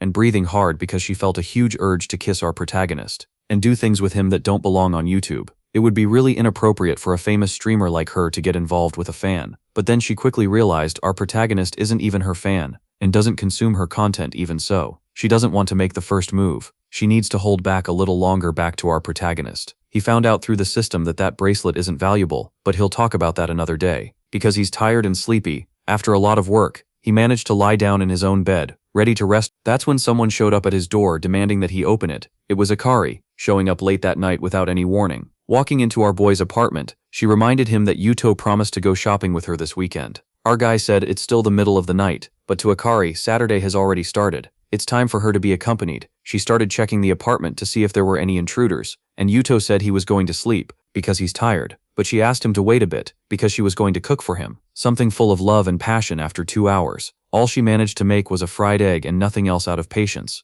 Yuto decided to take over the stove because he needs to rest too. There's nothing Akari can do except agree. She's just not that skilled. She's also jealous of our guy, and was looking for rivals. At least he doesn't smell like women's perfume. Our boy made some improvised pasta that looks really tasty. Akari missed that recipe, saying she loves our protagonist's cooking. She also said they should start working out together, otherwise they'd get fat like cows. But it's already really late, and getting close to him. Akari said she's going to wear our boy out. Really wear him out. Now the two of them are doing push-ups in the middle of the living room, like a couple of crazies. Yuto at least has some serious physical ability, and he's doing it easily. Now he's motivating Akari to do more reps, saying she needs to get even stronger. Finally, the sun showed up in the sky. Now it's time for them to take a shower and head out to do some shopping, like they promised. Once they were outside, Yuto asked what the girl was going to buy for her uncle. She thought about getting a musical instrument. For him it's a hobby, and ever since he retired he doesn't really do much with his day. Before long they found a music shop. When they walked in, a saleswoman greeted them, and Akari said she was looking for saxophones. Unfortunately, they don't have soprano saxophones, because they're out of stock right now. Akari knows her dad likes classical music,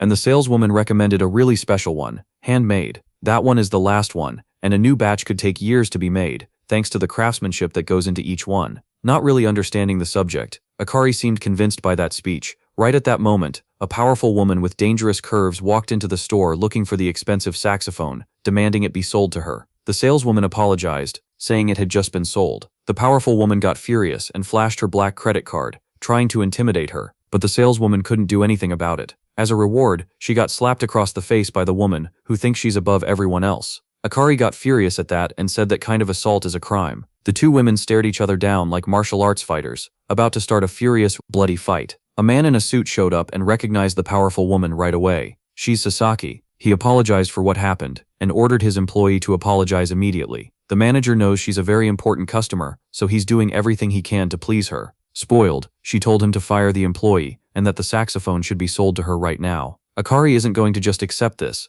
but she won't have to do anything. Now it's time for our protagonist to step in. Faced with this situation, Akari started wondering what our protagonist would do in a situation like this. The rich brat told the poor guy to stay out of it, and our boy asked if she had constipation problems. Looks like he nailed it, because the woman asked how he knew that, but she quickly said that's irrelevant, and she wants the saxophone already. Yuto said constipation explains that woman's bad breath. You can smell it from far away. Offended, she was already ready to smash his face in. While defending himself, Yuto told her not to try to touch him with those filthy hands. Furious and feeling superior to everyone, she demanded the boy be kicked out of the place. Her companion, a man with a horrible mustache, came over because of all the yelling. She played the victim and said she wanted to buy a saxophone for her son, but that criminal stopped her. The old man said he was going to sue our boy, but Yuto said he'll do it first, because that disgusting woman couldn't control herself and tried to grope him. If she can't control herself around a young guy, she must be really frustrated in her personal life. While the argument goes on, the woman felt devastating cramps. Something's about to happen, and it won't be pretty. Thinking she'd gotten hurt, the old man got worried, but the woman said she needs to go to the bathroom.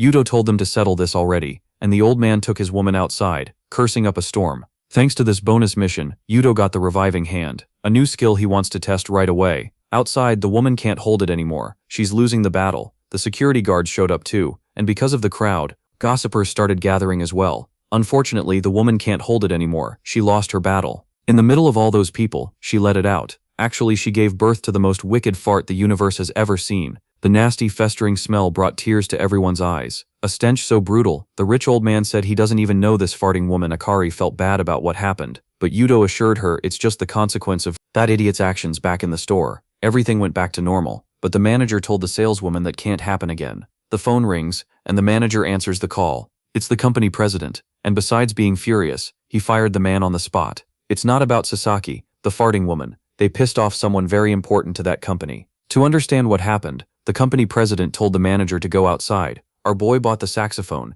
and to calm Akari down, he said he knows people at that music company. Because of what happened, the saxophone was given as a gift, thanks to Yuto's network of contacts. That shop, which belongs to Shouta's family, was within reach. Akari also realized our boy steered things, so he wouldn't damage her reputation, because if she got caught on video doing that, it would be a huge mess now. She moves dangerously close to our boy, ready to pay him back for the kindness in a cruel, nasty way. Intimidated. Yuto said he got scared there might be a fight, because he thought Akari could arrest him. In fact, that was possible, but now they need to continue the day's schedule, which got interrupted by an emergency call. Yuto is going to have to leave now. He steps away to deal with the problems at the hotel, leaving Akari behind, determined to get our boy's seeds of life in a luxurious suite. A woman smashes her mirror, trying to understand how things ended up like that. Desperate, she's about to take her own life. The maid from that place came into the room and noticed a weird smell when she got to the bathroom. She ran into something terrifying and screamed like crazy. Yuto arrived at the hotel, worried, wanting to know if there were any fatalities, and found out the guest had a severe skin condition. The victim's husband is furious, saying it's the hotel's fault, that it's contaminated, and it ruined his wife's skin. One of the employees says that's unlikely, because the hotel's sanitation standards are some of the best in the whole galaxy. Then, trying to calm the man down, he said they'd take responsibility for what happened,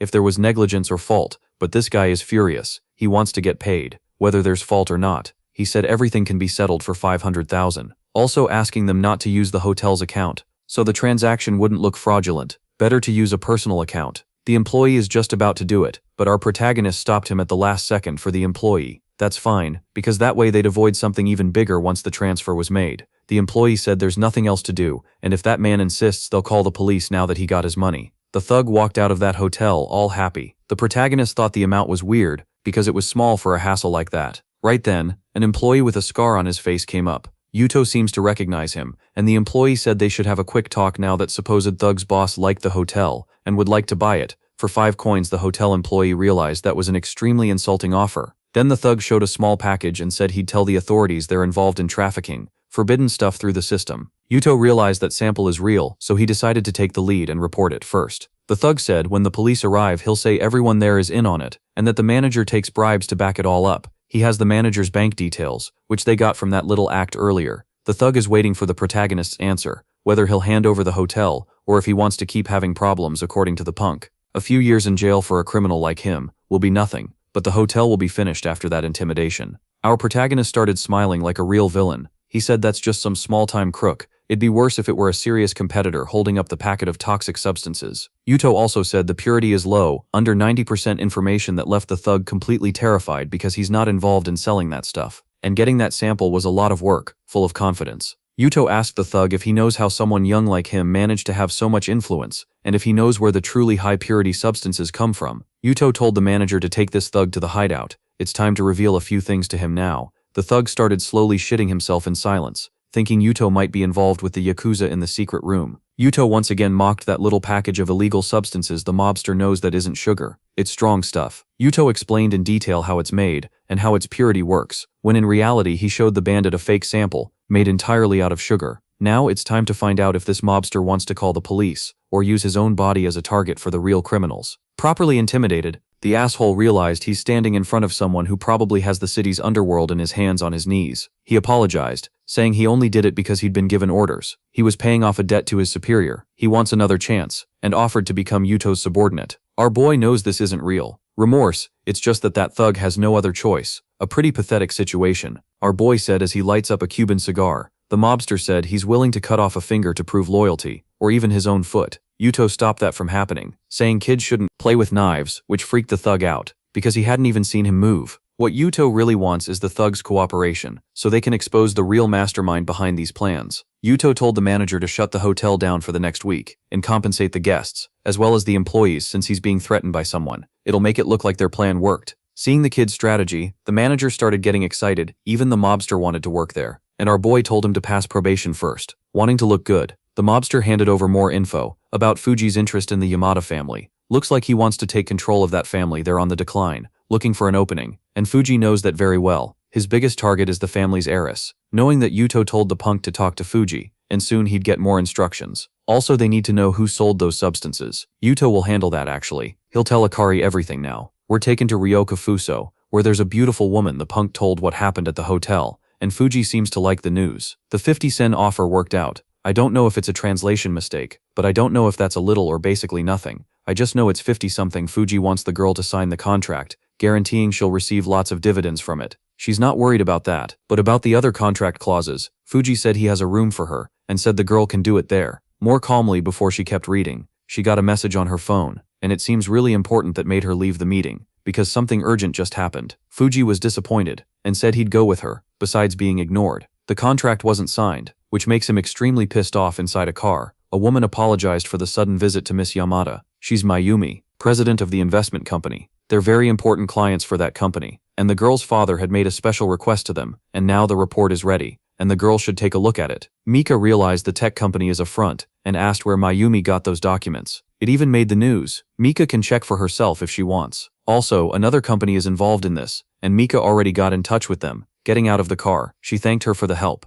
because that information is extremely valuable. Our protagonist watched all of this. Mayumi even complained to him. Besides helping manage the company, now she helps him flirt too. Yuto said he's not interested in that kind of thing. That's why he asked for her help, because if he did it himself he would have put fantasies in that poor girl's head. Mayumi agrees, saying Mika is way too naive. Unlike her right after that, Yuto said he knows even more powerful front commissions. Leaving Mayumi embarrassed now, he needs to go with her, because since she helped him, it's time to get a little fun out of it too. After riding around in that luxury car, Mayumi complained about its suspension, but it's her fault for wanting to get up to shenanigans inside the vehicle. The phone rang, and since she's wiped out, Mayumi asked our boy to grab it. Checking the message, it's from Yamada, sending more documents. Our protagonist said they've already done their part in this. Now they need to wait and see what happens. Actually, he just found out Akari already arrested all the drug dealers in the area around his hotel. She's really happy thanks to our boy's info. They managed to catch the big fish. They also found out the suspect is someone named Fuji, who's already tied to the disappearance of some women. They're about to catch him, once and for all, and if they arrest him, Akari will reward our guy. In a bunch of ways, Mika went back to the negotiation, and she spotted a problem in the contract. The other company seems to be in financial trouble because of that. It won't be possible to reach an agreement. Fuji said he'll look into it, but talking to one of his subordinates, he wants to know who gave that information to the girl, and he immediately told the mole to transfer money into the account of the company in question. Going back to Mika, he said he has good news. It was just a misunderstanding, and she can check it herself. Even so, she's still hesitant. They're talking about a lot of money there. Once again, Fuji said she can check it personally, and if the company's having problems, he'll guarantee the assets in question.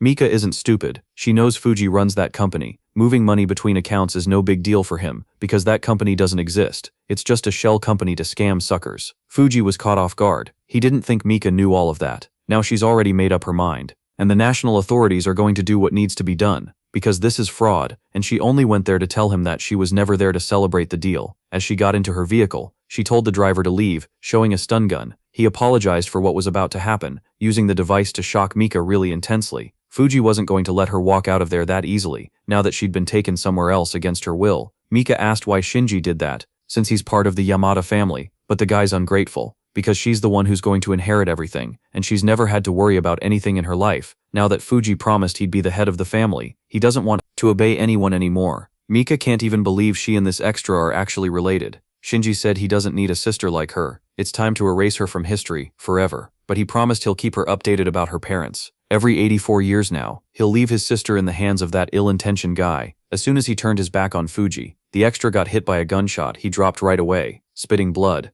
not knowing what was happening. Fuji said keeping a useless guy like that alive is just a waste of time. It could turn into a headache now that he's gotten really violent. He remembered Mika still hadn't signed the contract that was offered. Everything is happening exactly how he wants. There's no way she can get out of this. Mika asked if he isn't afraid to do this, and he said he's a little worried it'd be really bad if someone found out what happened inside that place. When he least expects it, a 4-door sedan with a turbo inline-4 engine showed up, and inside this modern-day carriage is our amazing protagonist, who came to save the day. Our boy quickly realized he showed up at the right time, which is great. He didn't waste the trip or the grand entrance. With him is Akari too, ordering the criminal's arrest for the crimes he committed that day, intimidated by the police presence. The asshole started getting even more nervous. He told Akari not to move or he might do something stupid, but the well-trained officer with plenty of assets ignored it all. She managed to take down this walking piece of shit in a cruel, brutal way. Now that he's subdued, Akari said if he tries to move, he'll end up with a few broken bones. Our protagonist praised Akari's performance, and she said she has a lot of experience in this kind of situation. Now they need to get out. Other officers are already outside. The protagonist went to help Mika get free before Fuji left. Our boy said he's very generous. He gave 50 and now got 5 more, but the villain has no idea what he means, while he's still being led away in handcuffs. Fuji tells himself this isn't over yet. He's got 20 coins in his account, enough to make bail, and when he's back on the streets, he'll bring hell to earth soon. He saw all his goons had been arrested too, not knowing what was going on. He asked one of them what happened. A guy said there was a big problem at the company. They thought Fuji had run, but looks like he got arrested too. Info about the fraud they were pulling got leaked, and now the company has a massive debt. Just in taxes alone, their stock crashed, and before the collapse, someone sold everything and made a profit of 5 yen. Only now did the thug understand what the protagonist meant to him. Even that scarred goon got arrested, and in the process, he thanked our protagonist for taking care of him. No one knows he's the traitor, and that keeps him safe. Along with his whole family getting arrested like this, nobody's going to suspect him at all. Our protagonist thanked him for the words, and wished the criminal a nice stay in prison. Now that everything was settled, our boy is ready to collect his bonus back at his house. He got a delivery. The old man who brought the meal even gave a bottle of wine as a gift,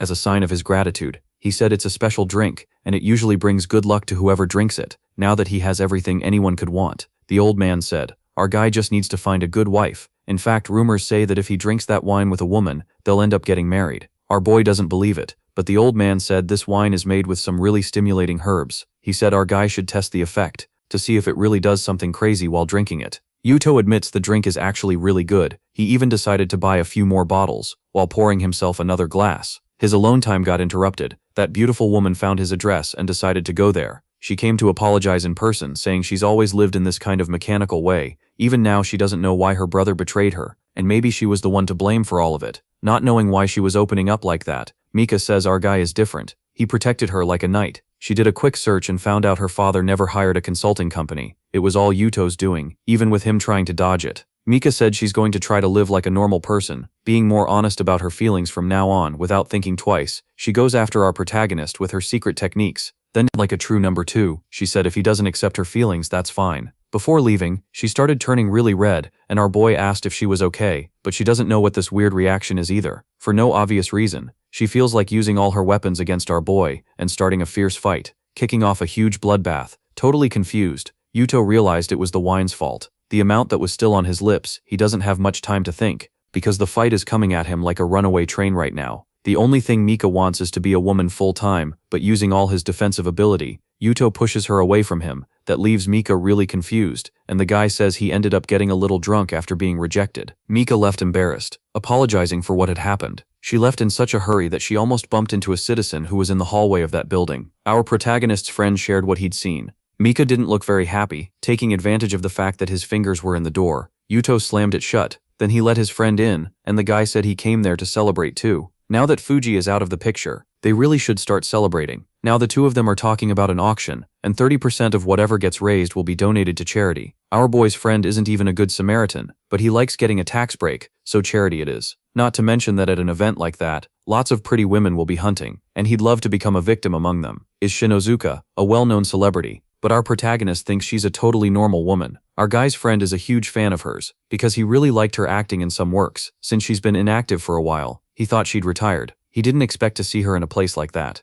Shinozuka walked up to Yuto and said he still talks about people behind their backs, and from far away she recognized that distinctive voice, because it's unforgettable. Our boy's friend is now completely speechless. Before long he introduced himself to her, but then he asked if our protagonist doesn't get tired of flirting, and Yuto said they just went to the same school, and it was nothing more than that. His friend got confused, because he'd never heard stories about that time she transferred in, and he was assigned to show her around the school. Shinozuka said all the guys wanted to do that, and Yuto was the only one who seemed uninterested. Yuto said she was really dumb, and to defend herself, the girl said she didn't have time to study because of her work as an actress. An extra interrupted their conversation, because Shinozuka was supposed to take him to the VIP room. Being around those people is ruining his image. Annoyed, Shinozuka took the chance to dump the extra right there, saying they don't match. And sticking with our protagonist, the asshole's name is Yohei, heir to a rich family. Yuto said he gets why she stayed away from work for so long. It's not because she's an ugly woman, but because she has a really sharp tongue. The first item at the auction is being presented, and it came from Shinozuka, an outfit she wore in one of her jobs as an actress. No bids were made. It looks like the extra set it all up to humiliate the girl. Little by little, rumors start spreading around the hall about it. Without thinking twice,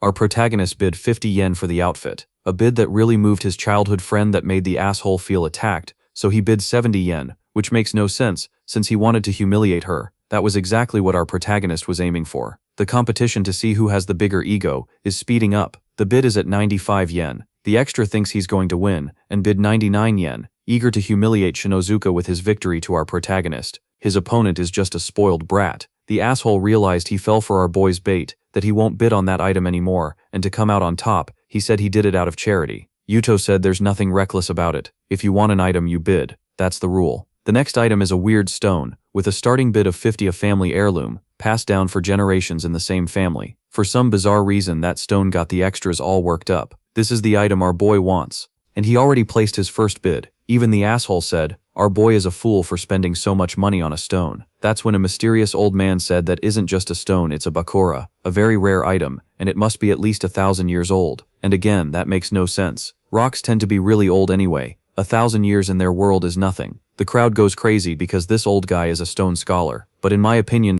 I think he smoked a lot of stones now that he said it's valuable. Everyone went nuts knowing our boy wants the stone. The old man said he'd like to smoke it, and could offer 100 yen for that to happen at his private party. Our boy said he wants that stone too, and besides, the old man made a big mistake. This is a Shiratama stone, and after saying that, he offered 200 yen for it. A bid that drove the auctioneer crazy. He immediately declared the item sold. Now, the stone old man takes a closer look at the object because he can't believe he was wrong. What's even weirder, Shiratama isn't more expensive. Even so, our protagonist sent the price through the roof to the asshole. This is an example of our boy's lack of class. However, you all said he made a bid that matches what it's worth. Intrigued by that, the asshole decided to make a bet with our protagonist, whether he could squeeze any profit out of that stone. The old man soon realized our protagonist doesn't want to humiliate him. He definitely saw something that Master overlooked until he finally saw the truth. The item's value isn't in its material, but in its shape. To do that, you need to be very skilled, an incredible craftsman. A person's masterpiece can double its value, sometimes more so. The old man admits that stone must be worth more than 300 yen, because it must have belonged to a rich family in the past. Its value should be 2,000 yen, news that left everyone speechless. Even our protagonist's friend choked on his own words. The old man still stayed humble, admitting he lost to a young man. He has to keep smoking stones to increase his power. Our boy thanked that noble stone lover for his humility. Yuto only bought it to absorb the spiritual energy inside it,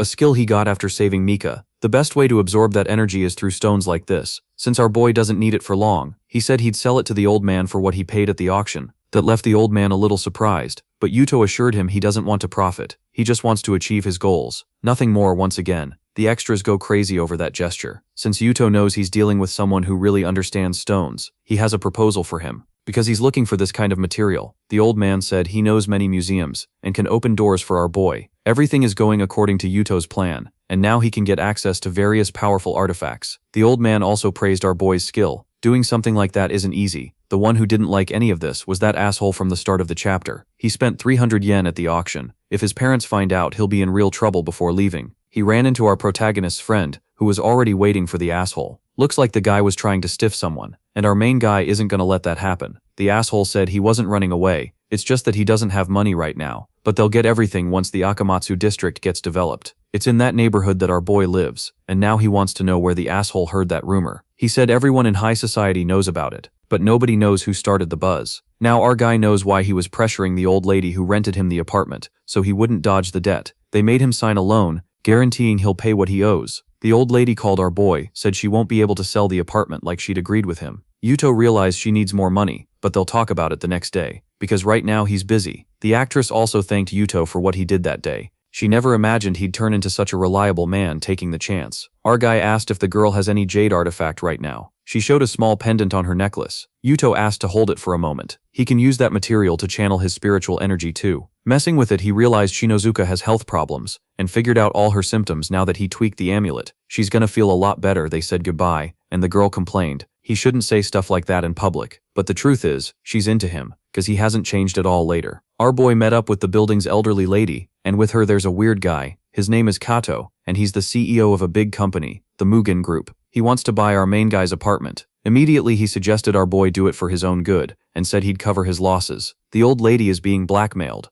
They're doing it by using her son. Our boy already knows these opportunists have their eyes on the real estate profit they'll make in the future. Even so, the old lady is devastated, because she can't do anything in this situation. But for our main guy, there's always a way to get things done. It turned into an ego battle, and our boy is eager to see if Kato can take him on in this situation. Calling his bodyguards, he said our guy is gonna learn a few lessons right now. But before long, Yuto beat up all those men, and to his surprise, the cops just showed up. Kato points at our boy as a troublemaker, saying he attacked innocent people. Our boy tries to explain, but the cop told him to shut up, so Yuto got handcuffed. But from the way they looked at each other, Kato and the cop must be working together, or they're dating. There's no other possibility, even with this small loss. Yuto stays extremely confident. Our boy was taken to the police station, and he told the cop that teaming up with that con artist was the wrong choice. Annoyed, and thinking he has all the power in the world, the cop said that's his turf, and he does whatever he wants. Kato knows our boy has money, but the evidence is against him. If he wants the problems to end, he has to sell the apartment. But our boy promised that asshole won't get any property in that area. That just makes Kato even more pissed, because he's already negotiating dozens of properties. He got a call, and to his surprise, everyone wants outrageous prices for their properties. To make it worse, if they pay what they're asking, they'll go bankrupt. Looks like everyone got an offer 5 times higher. It didn't take Kato long to realize he was looking at the person who made that offer. Half an hour earlier, Yuto made a call. He knows the old lady isn't the only target of these scammers. He told Mayumi to carry out the plan.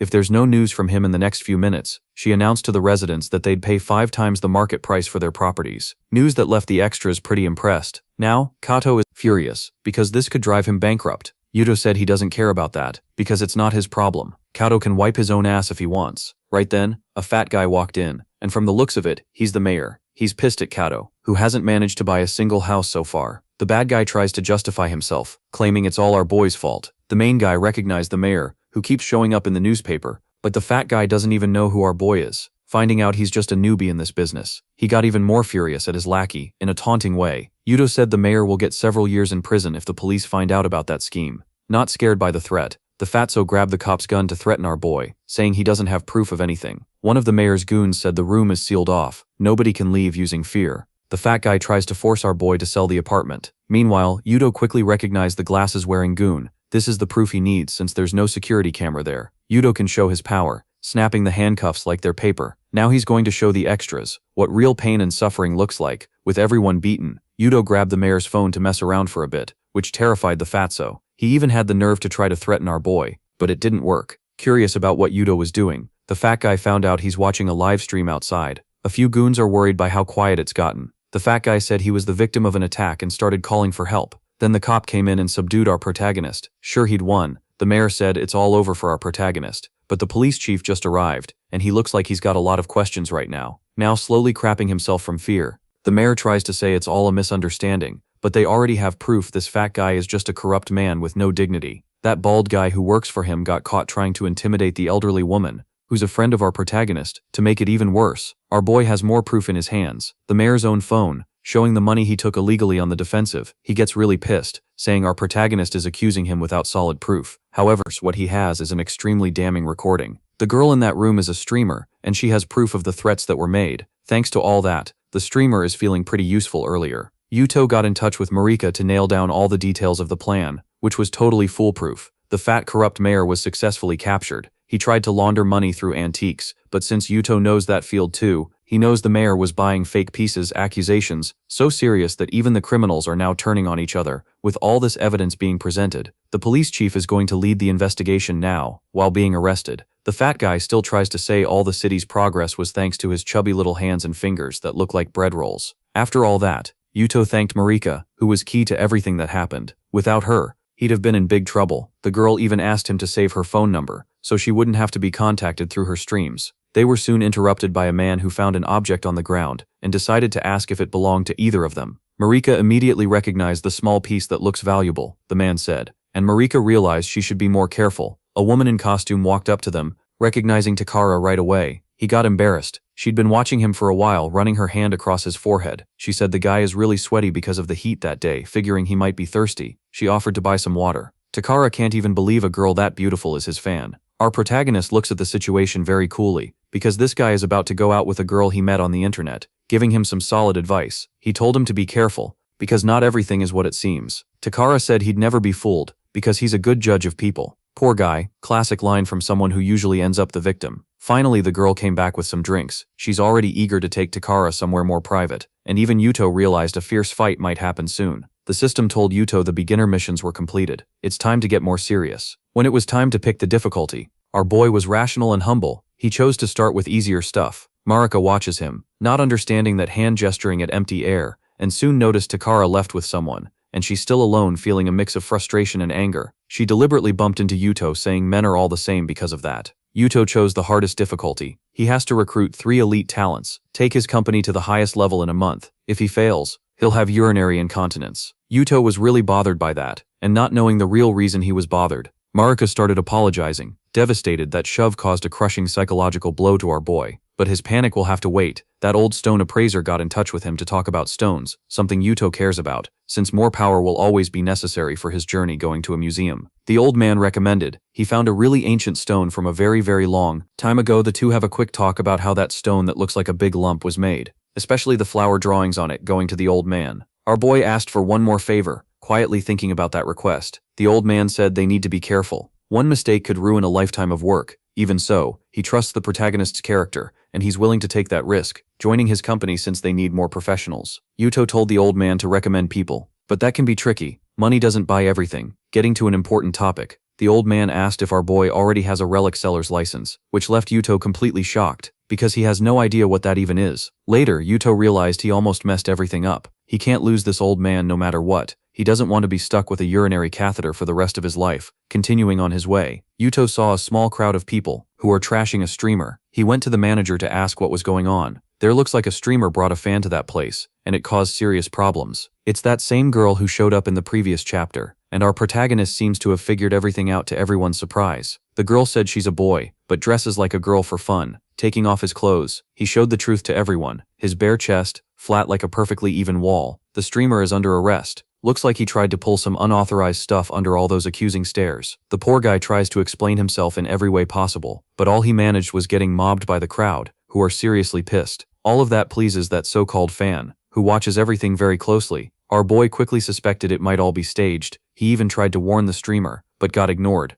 The manager is worried about the hotel's reputation because of what's happening right now. Our boy asked if that guy is a streamer too, and checked Takara's profile on social media, which is huge. It didn't take long for the news of his arrest to spread, because of what he did to that fan. Devastated, Takara tries to say none of it is true. He got tricked by the girl, who said she wanted to show him something, but it had to be in private. As soon as they were alone, she made a scene, saying she was being attacked in seconds. He was already the target of the public's rage. Desperate, Takara tried to run, but the guards are ready to chase him, but the one who ended up stopping it was our protagonist. Takara realized our boy tried to warn him about the risks, and he was an idiot for ignoring his advice, taking the opportunity. Yuto said that if Takara joins him, he could help him, Takara is begging for the security cameras to be checked so his innocence can be proven, but there aren't any devices like that inside the rooms, and around him, people are still furious. The one taking advantage of this situation is the lying fan, who's flawlessly playing the victim. The manager is going to talk to her on behalf of the hotel, saying he's sorry about what happened, and they're going to put her with a specialist until the police arrive to sort this out. The girl said she doesn't want to make such a big fuss, but she got cut off mid-sentence, because this is a serious matter, because last month, something like this happened at the hotel, a fake crime, and they demanded financial compensation. In a criminal way, the woman seems to have figured everything out, saying that Kimura is a former employee, and now makes false crime accusations. So, faced with the accusations, the woman exposing the imposter started showing fake documents he already used once before. Now everyone wants this person to explain himself.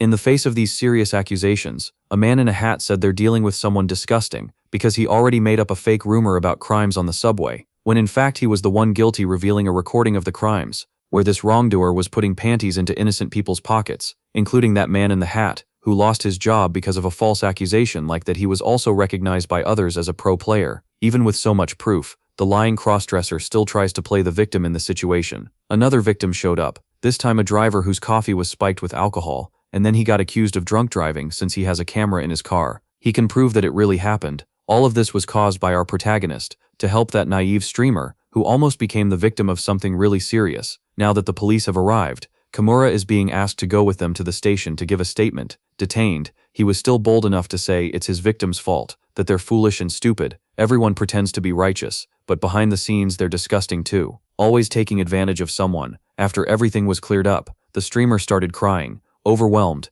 Now he's in a meeting with Yuto, signing a contract with him, and if it weren't for the help, he could be in jail right now. With that, our protagonist is close to completing the mission of recruiting 3 elite talents in just 1 week. Takara is so grateful that he promised to work tirelessly. A very beautiful woman walked up to them, bringing important messages. She posted a retraction about what happened at the hotel, but the post got deleted. Looks like this time they've got some serious digital enemies. So, Yuto asked his new hire who this big-time enemy could be. He remembered that once he warned his audience to be careful with digital coins, and that pissed some people off. But for anyone who works with that, there will always be a hidden enemy. Takara promised to be more careful, and our boy wants him to work with digital trading. That made the boy a little worried, wanting to know if he's really going to sell real products or if it's a scam. Yuto said seriously that everything is a scam, and that there's no streamer who promotes anything legit. That scared Takara, because he has ethical limits, and he'd never do something like that. And Yuto, in a threatening tone, said the boy needs to pay his debt after that big scare. Our protagonist laughed a lot about the situation at the competitor's headquarters. A mustached man watches the broadcast.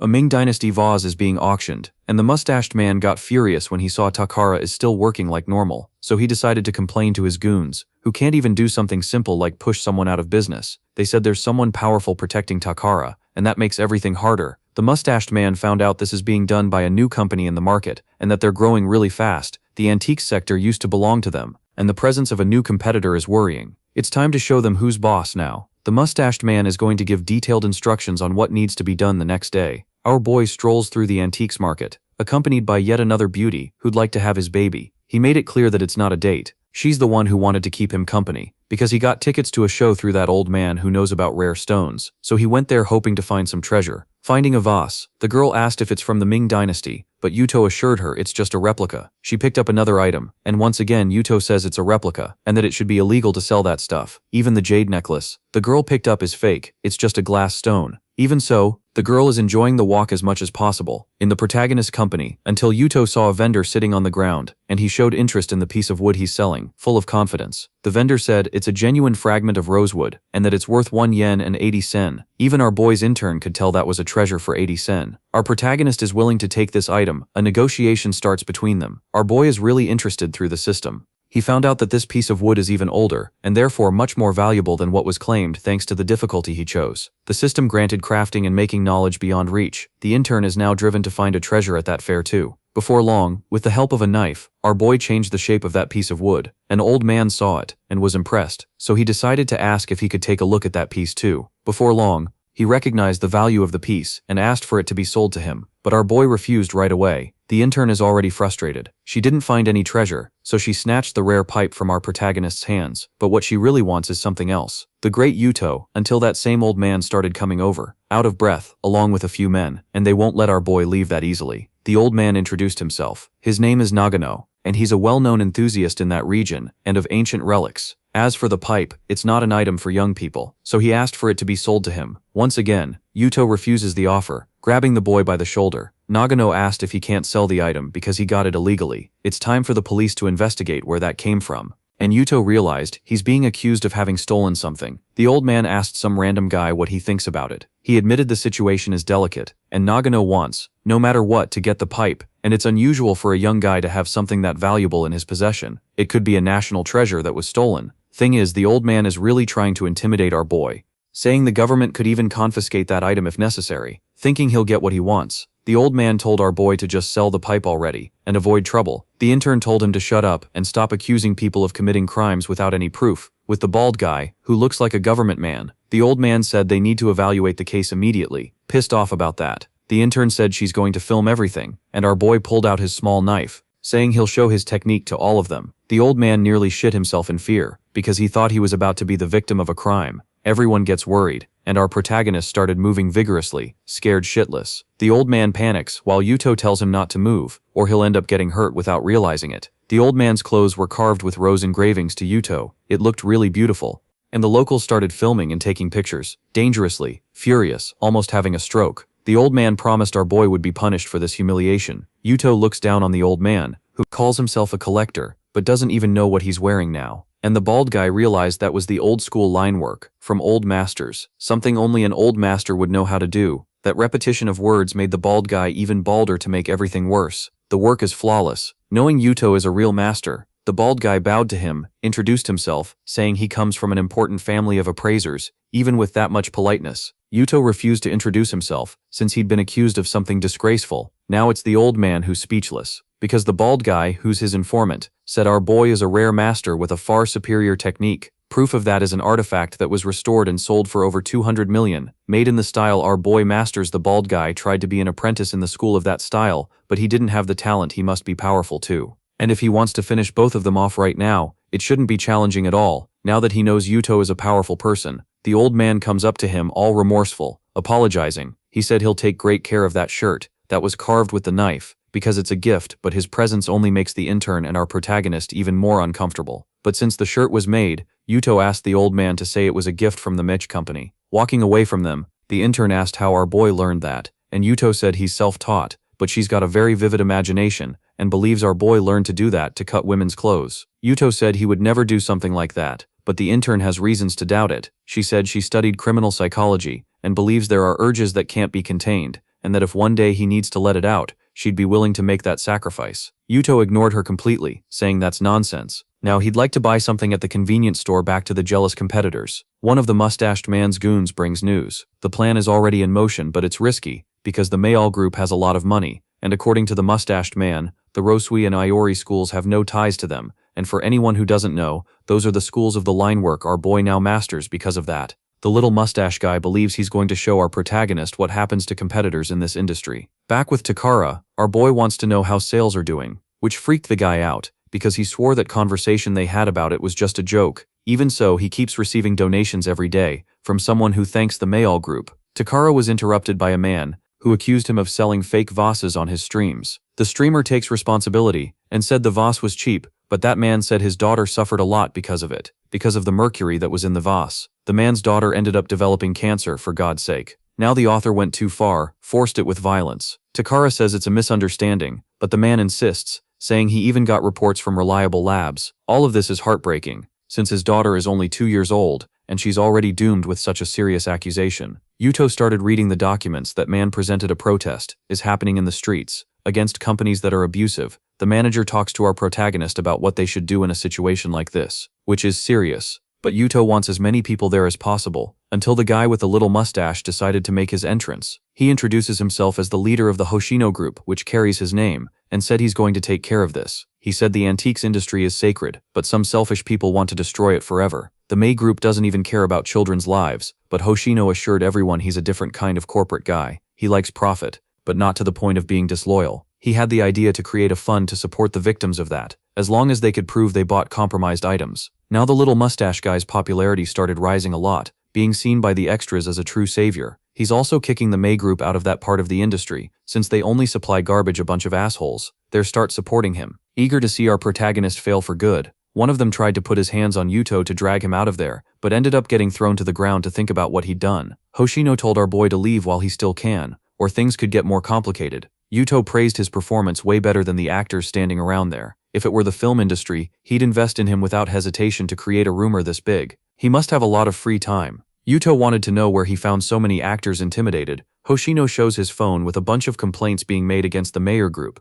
Yuto said that was fake info, and they didn't even bother to confirm what was really going on. One of the actors said he checked with his own eyes, but ended up giving away that he was involved in this nasty scheme. He grabbed a vase to be examined, with strict orders about what should be done. Even in the middle of all this chaos, the police ended up showing up to solve the problem. Hoshino obviously got really worried. He wasn't counting on that. A cop has evidence of one of those men bribing an employee to put in more mercury than he was supposed to at that moment. It was revealed that only one vase was made that way. The others followed the legal guidelines. The employee who did it apologized to the police, and he's only getting off this time because he was forced. It was all planned by our protagonist, who plays chess in the fifth dimension, using his eighth sense. As for that guy who walked around for so long with the mercury vase, he should take care of his own health. Our protagonist said right after getting the warning. The extra's arm started getting really dark now. He turned his fury on Hoshino, who said nothing was going to happen to him. All of this while the police tell him to go down to the station. Hoshino told his henchmen not to get too worked up. They'll figure it out. Meanwhile, Takara's broadcast is getting more and more popular with that old market guy showed up, because he managed to find our protagonist this time. Nagano is bringing gifts, very valuable pearls, as a way to make up for his past. He saw Hoshino was there too, and apologized for gifting the pearls he had bought from him.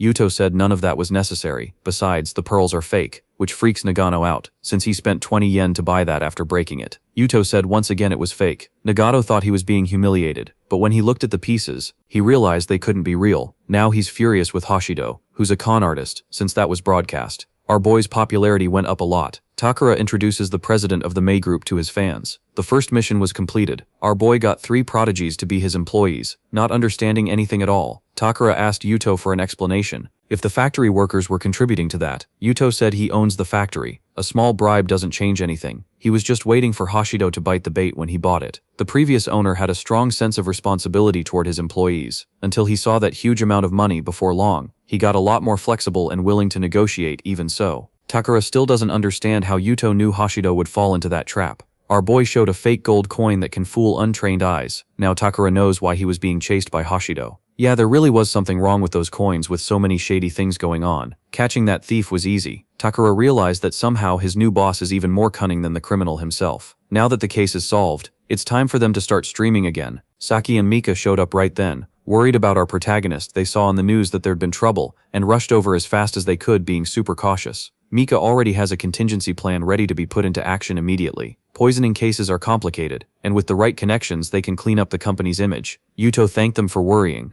but for him the solution came too late. Just have them watch the news one more time. When she heard about the twist, Saki got upset. Our boy should have told her sooner that everything was already handled. After a few hours, they went to eat and Saki ate a lot, until she was totally satisfied. Our boy had to step in. If he hadn't, Saki would still be eating, so he suggested they go for a little walk, but the girl can't go, because she's late for class. Though she's hoping our boy will spoil her soon, watching her leave. Yuto said she treats him like he's a wallet. Now he needs to deal with the situation with Mika, who really wants to keep being around him. It's late, and they went for a walk. Mika's going to meet her parents later. It's the first time since that day when she almost attacked him, and even so, Yuto is acting normal. Now the girl thinks he isn't interested in anything, and that she must be super annoying to him before she keeps spiraling. Yuto said he has something to ask, knowing her potential. He offered her a part-time job at his company. She'll do investment analysis, since after she graduates she'll take over the family business. Surprised by the offer, Mika asked what area she should focus on, and Yuto said she's free to do whatever she wants. Now the paranoia got even worse. Mika feels like she's special, and that our boy is doing this to help her blossom. But Yuto is only doing all this so he can complete the system's task. So Mika said she has a request too. She wants him to treat her in a more intimate way, which made Yuto wonder if she's actually drunk this time. Turns out she is, and she ended up falling asleep. Yuto had to leave her at her luxurious mansion before he left. A gorgeous woman approached him, thought he was the driver, and thanked him for what he did for her daughter. Not wanting to correct her, Yuto just kept on leaving, only asking them to take care of the girl. but the woman didn't like him referring to Mika so casually and thought it was disrespectful until she heard the girl still asleep, calling out for the guy, and then Mika's mom realized they must be friends. Thinking the worst, she offered him 10 yen to never come near her again. With his poor people genes, Yuto said he doesn't need it,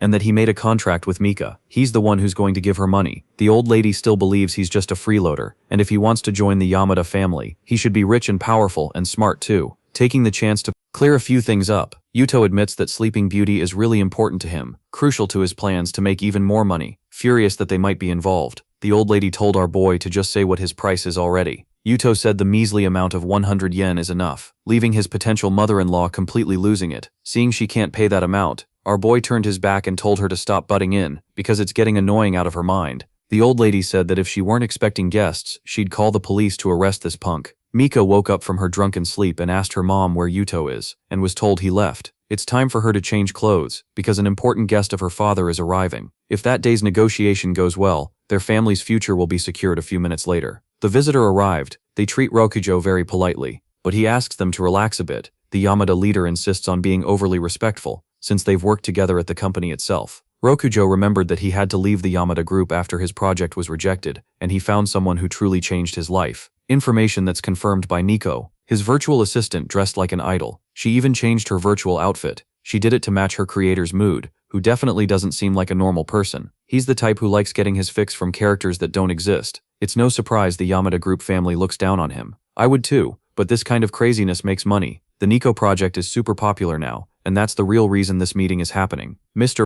Yamada apologized for rejecting the virtual girlfriend idea, and his former employee warned that you can't turn back time. That's when Mika joins them, wearing different clothes. The matriarch is already thinking about using her own daughter as bargaining chip, and told the young people to talk about these new market trends. The weirdo already asked Nico to analyze that woman. Mr. Yamada said Mika is in college, but the weirdo doesn't care about that. If she's the daughter of his former boss, that just makes things even easier for him. The matriarch is already hopeful, thinking Rokujo is interested in the girl, and Mr. Yamada doesn't want to sell his daughter in a business meeting. Proving he's a weirdo, Rokujo said he has a question to ask that young woman. If it's a marriage proposal, the matriarch will thank God, because that'll keep our protagonist away from Mika. Mr. Yamada doesn't want to let that happen, and he's already really furious. But the weirdo showed some news on his tablet, about the meeting Mika had with the anonymous millionaire, casually known as our protagonist, and all this weirdo wants is a meeting with our boy, and he's sure Mika can make that happen.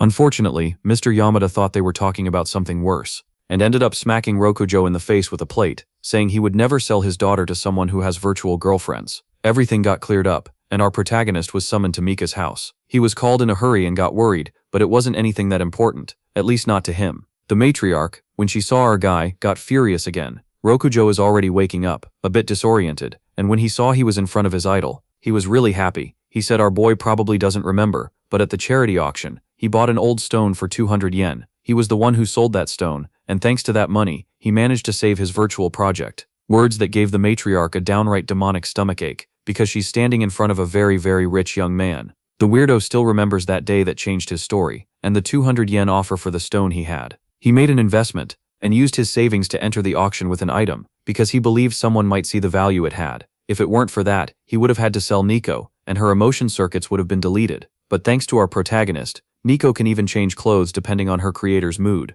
Even Nico thanked our protagonist, because that way her personality was preserved. Mr. Yamada knows 200 yen is a lot of money for a young person, and now the matriarch is also trying to take it back. The old woman is completely cornered now, and Nico noticed that, so she recorded the words the old woman had said a little earlier, and wants to show everyone. Since they already know what it is, Rokujo said that really is a serious meeting, and for all intents and purposes, he recommended to Yuto that a business partnership with the Yamada group should be considered. Mika did some research on this artificial intelligence, at her father's request, and wants to present what she's got so far. The dream synchronizer he made needs a special charger, and they can cut the cost of that by 40%. On top of that, 60% of Nico's premium users are in the West, in the same logistics region as the Yamada group. Using their distribution network, they'll be able to analyze the target audience's buying habits really accurately. Yuto realized these results are impressive and substantial. A contract was presented, and the weirdo is about to sign its terms, because Nico already analyzed everything. Now, Mika wants to know what her mother talked about with our protagonist earlier that day. The old woman said it was nothing, just casual talk between two adults, but she ended up revealing that Yuto asked for 100 yen for him to stay away from the girl,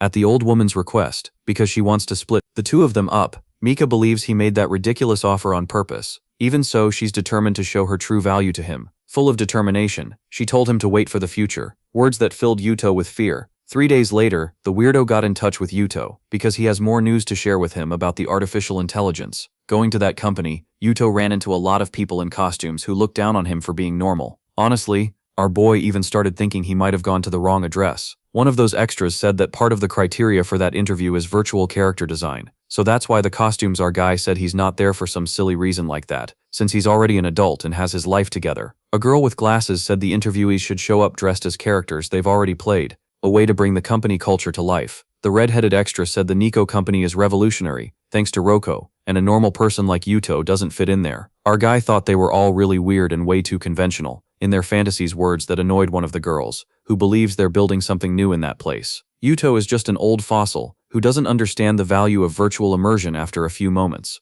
Rokojo showed up, pretty out of breath, and got cheered by the fantasy extras. Ignoring the extras, Rokojo went straight to our guy, happy he decided to show up there the way he treats Yuto. Ended up leaving the extras deeply confused. To make everything worse, their interview got cancelled, because Rokojo had forgotten he'd contacted Yuto, and didn't imagine he'd show up right now before leaving. Yuto reminded the red-headed extra, it's best not to be a jerk to people you don't know. As for the only girl who was nice, he asked if she'd like to come with him, and she ended up saying yes, using his influence. Our protagonist asked them to do that girl with glasses interview. She's already impressed with the place's facilities, walking a bit more. Yuto asked what those facilities were, because he was standing in front of the memory resonance device. Nico reads the user's most important memories, like for example, the regret tied to loved ones who have already passed away. That way, they can create a virtual space, so new experiences can be lived. That's the biggest trump card they have. Obviously, some users made some pretty unusual requests, and the interaction in the virtual space feels a lot like real life.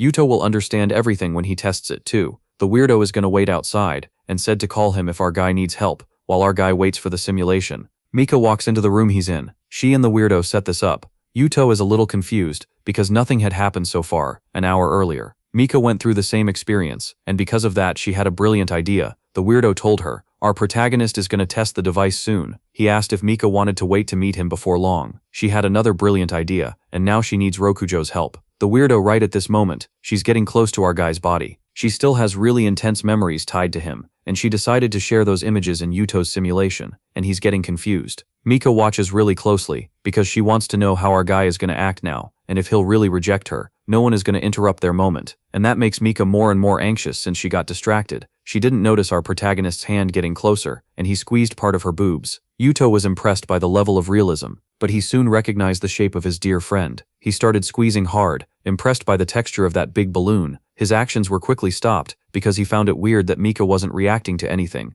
thinking about taking off the simulation glasses. He ended up getting surprised by a fierce and brutal attack. Mika decided to kiss him. Yuto is more and more impressed because that simulation even replicated Mika's smell, and she told him not to think about anything else. All he needs to do is follow the script. After several minutes of a fierce and intense battle, our guy was really impressed with that simulation. Now he doesn't know if that's part of a desire from his subconscious. And in the hallway, he ran into the weirdo, and he wanted to know how the experience was. Yuto is visibly embarrassed, not knowing how to rate that, showing he's a veteran weirdo. From Mika's and our guy's facial expressions, he's sure something sordid happened. Some assistants showed up too, and asked Rokujo if anything happened, because Nico has been down for 30 minutes. They're trying to reverse the situation, but nothing worked. Hearing that, Yuto realized the interaction he had was way too real. The truth is that this artificial intelligence shouldn't be down for that long, said the girl with glasses. She read Rokujo's book on the subject, at least 3 times, and she knows a lot about it. Figuring something might have happened, Rokujo realized he should go to the server room, and when he got there, he found some thugs. They said it's a waste of time for Nico to be in the hands of someone so weird. Rokujo immediately recognized that villain, who belongs to the Star Cyber Company. That bastard made an offer of 150 million yen to buy the artificial intelligence. For all intents and purposes, they already called the cops. And Rokujo doesn't want to negotiate with those guys either.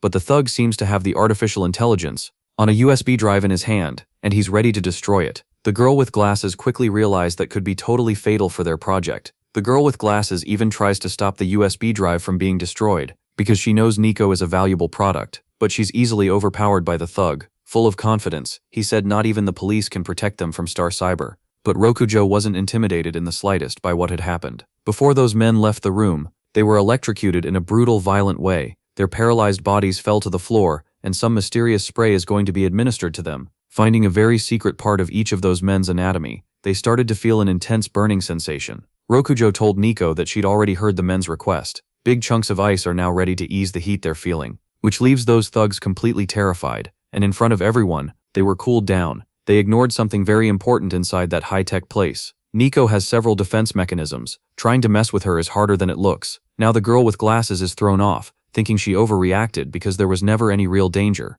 But for Rokujo, that was more than enough. She was hired by that company. The girl with glasses can't even believe she got something so huge. Looking at our protagonist, Rokujo apologized because he witnessed something unusual. The truth is, security is one of that company's selling points. They even do collaborations with the government. They could do that for our protagonist at the hotel completely for free. There's still one mission left for our boy: take his company's level to the top of the domestic market. If he doesn't do it, he's gonna have trouble peeing. He also can't use his money to buy a ready-made company, which makes everything even harder. The boy's thoughts were interrupted by a call. It's that old man's assistant, the one they met at the fair. It seems like an emergency. Yuto went to the Cultural Heritage Association. Rokujo was there too. What a coincidence. Once inside, the head of the department said he'd reviewed Rokujo's proposal. They need a security system to protect national treasures, and he'd like to know if an artificial intelligence company can do that. Rokujo has complete confidence in her company's ability, since it owns the best modern security system. But those words aren't enough for the old man. They need to convince his superiors. If there's sincerity in that conversation, maybe the old man will help him a bit, but it needs to be very sincere. Rokujo figured he wanted a bribe, and our boy asked if the director isn't ashamed of that,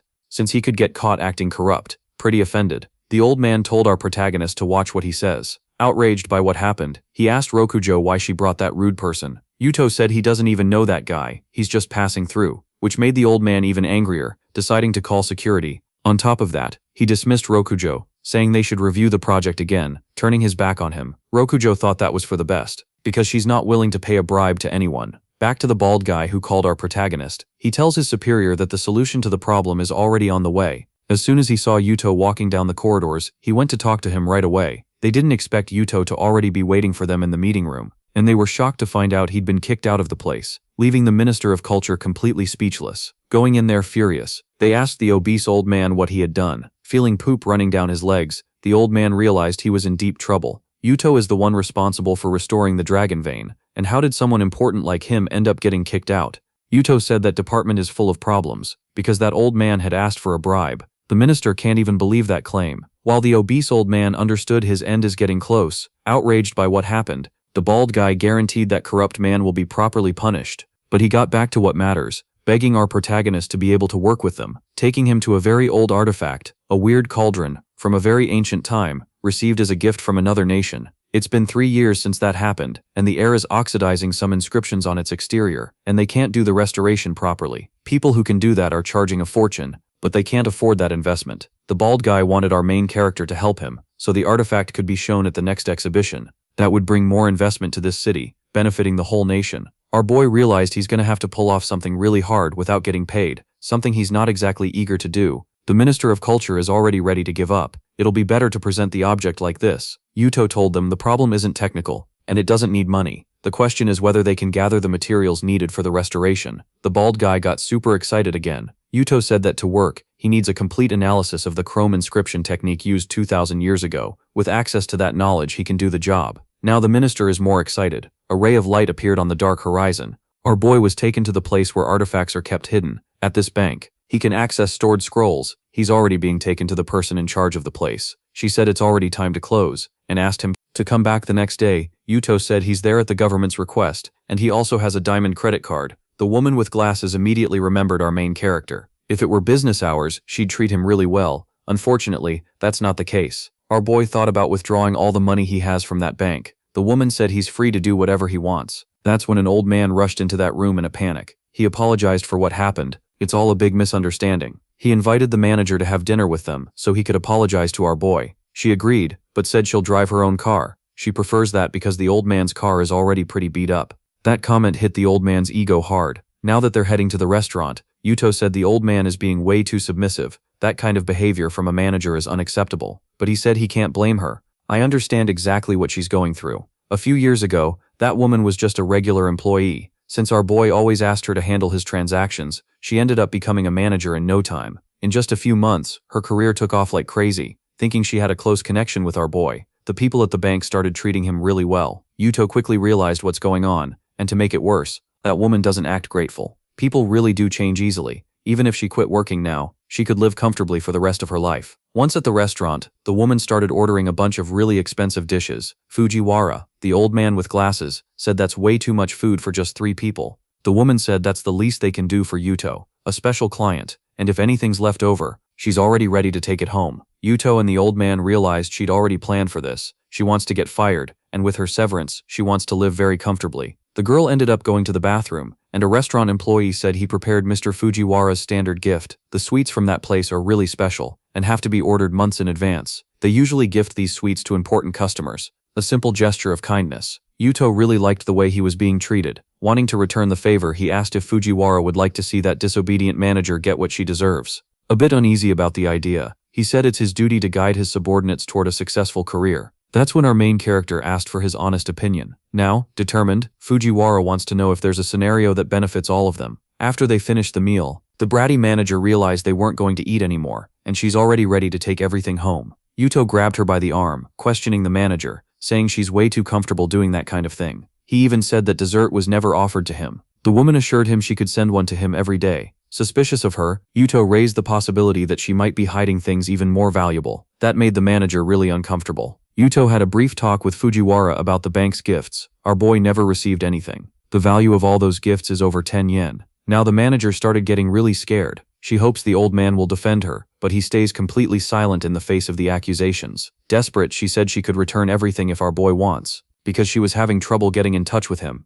Yuto doesn't buy that lame excuse because she has his personal number and knows where he lives. Now she's going to talk to his lawyers. Fujiwara didn't like that approach because he's got a reputation to protect. The manager started to feel welcomed, and she said she's going to take inspiration from him from now on, but he pushed her away right away, saying that this matter will be handled through an internal audit, which ended up completely crushing the manager's pride. With that business meeting, they managed to get rid of one more troublesome person from that place. Our boy is impressed by the old man's attitude. What she did was really serious. The manager is definitely going to spend a few years in prison because she embezzled a lot of resources before she got into her sports car. A rock smashed her windshield. A rich girl said that manager had scratched her car. As payback for what happened, she had her goons wreck the manager's sports car. With her hair being yanked, the manager said she's going to call the police because she's being extorted to pay compensation to that rich girl. Having to pay 50 yen, since she can't transfer that money, the rich girl is going to take the manager's car for herself, letting her goons keep destroying the vehicle. Fujiwara already knew that girl was going to bring a lot of trouble. Watching our protagonist, he asked if he's not going to help the poor manager, who embezzled a bunch of resources. Our boy has a really notable kind of facial recognition, and he realized that rich girl is the glasses-wearing intern who was at the company the day before, and he just found out something really interesting about her, so he needs to do some digging. Later he went to Uchiyama's birthday, another old guy in this story, and he was greeted by his daughter. They live far from the city, because the old man likes breathing fresh air. Yuto only went there because he heard the old man wanted to talk to him, but this man's daughter won't stop taking shots at our boy. Inside the house, a bunch of people showed up to congratulate him, and they're all very important. Fukami is one of those big shots, the chief police inspector, who's also being praised for being part of that family. The old man told Fukami to be more responsible. He shouldn't be skipping work to be there, but the inspector assured him he'd never miss a celebration like that, and he'd already taken care of all his responsibilities. Finally, the girl brought our protagonist to her father. It's been a while since the last time they were together, and the old man thanked Yuto for the saxophone, and that left our boy impressed. They'd only met once, and the old man hadn't forgotten. Fukami asked Akari who our boy is. Looks like he's already jealous. Being treated formally by his own sister shook him even more. Fukami is sure that a weakling like our boy won't be able to protect his sister, and he's already upset about it. Hearing that, Yuto said you can't judge a book by its cover. A police inspector didn't like that comment, and he's already ready to say some pretty aggressive things. For the love of God, the argument turned into a fight, and the chief inspector said he's only going to use 30% of his power. Furious, he's already ready to finish off our protagonist. But his moves are way too slow, he can't land anything. Now the chief inspector started getting a headache, like something suddenly hit him. The people watching started to worry about Fukami. One of them figured our protagonist might have used some dirty trick. Even feeling sick, Fukami said he can still keep fighting. The moment he finished saying that, he ended up throwing up a lot. The bodyguard said if our boy used anything dirty, he'll be held responsible. But the inspector assured them that's not what happened, and he's ready to fight fair. Yuto said it's easy to beat someone who's sick, because he won't last more than 30 minutes. Using the system to analyze the situation, Yuto said Fukami has a parasite in his brain, and at this rate he's going to end up dying. The family's bodyguards think that's just trash talk. A little freaked out, the inspector said that's impossible. He gets health checkups every 3 months. So Yuto asked if he'd been to Southeast Asia in the last 2 years, near the border of 2 countries close to the ocean, and from the inspector's expression, that's true. That's the region where this parasite exists, and it used to be a place focused on developing biological weapons, and what he has now is one of the most dangerous ones, and it can't be detected by normal tests. Hearing that, the old man started to get worried, but only the inspector has the real answer. When the poison spreads through the body, it causes the feeling like your bones are being stabbed with needles. Fukami is in complete agony, going through all the symptoms. Desperate, Akami wants to know if there's anything they can do about it. After all that commotion, they took Fukami to a room to rest. Akami brought a container of water, and she's kind of in disbelief that this is enough. Since it's our protagonist's first time, he needs a lot of care, and he said the procedure is going to be really painful. Fukami ignored the warnings and said a man has to endure anything. What he wants is to prove to his sister that he's still a real man. Yuto started the procedure, sticking in the first needle. He did it over and over, causing his patient a lot of pain. Thanks to the system's powers, this won't be difficult at all. The people watching the procedure are scared. It really does look extremely painful. Yuto found the parasite's position and hit it with his needle. It was hidden in a very peculiar spot. Fukami definitely felt the worst pain of his entire life. After that intense treatment session, his illness was finally cured. One of the guards asked where the parasite was, thinking it was all just an act. That's when Yuto moved quickly to show what had happened. Seeing a bit of blood on his hands, the guard started to get really worried, and our protagonist told him to look closely. There was an insect there. Usually they're invisible, and they take on color after absorbing blood. Now everyone knows our protagonist was right in his diagnosis. The old man asked if his son was going to be okay, and our protagonist assured him he would. In fact, that parasite could be considered a very rare treasure, so it'll be kept as evidence, since it may have been the result of an ambush. Finally, the elderly man decided to thank our boy, who's already leaving with his daughter. Despite Fukami's jealousy, the old man realized his daughter made a good choice. That night he was already completely recovered, believing he'd handled the pain like a real man. However, he started acting weird. His voice now sounds like a woman's. Someone went to the room to see what was going on. That's when Fukami realized his voice had become feminine, and so had his body movements. Our protagonist started remembering the last needle move that had to be used. He might have hit the wrong pressure point, causing a complete gender reversal. Getting back to his main task, our boy is inspecting that ancient relic. The minister is really excited about this cauldron. It's like visiting the past. Since he wouldn't stop talking near the artifact, Yuto covered his mouth with his hands. Too much moisture is harmful. The restoration is already finished, but they need one night for everything to turn out perfect. The humidity and lighting have to stay constant, so it doesn't ruin what was done. Outside, our boy saw a bunch of materials and asked if they were doing some kind of construction. The place's security is being upgraded, and that glasses-wearing intern is in charge of it. An employee bumped into the ladder she was using, and the girl is about to fall to the ground. But she ended up falling onto our protagonist's body. She was really embarrassed when she realized she'd squished Yuto's face with her hip. After getting up, she introduced herself properly. Her name is Nana,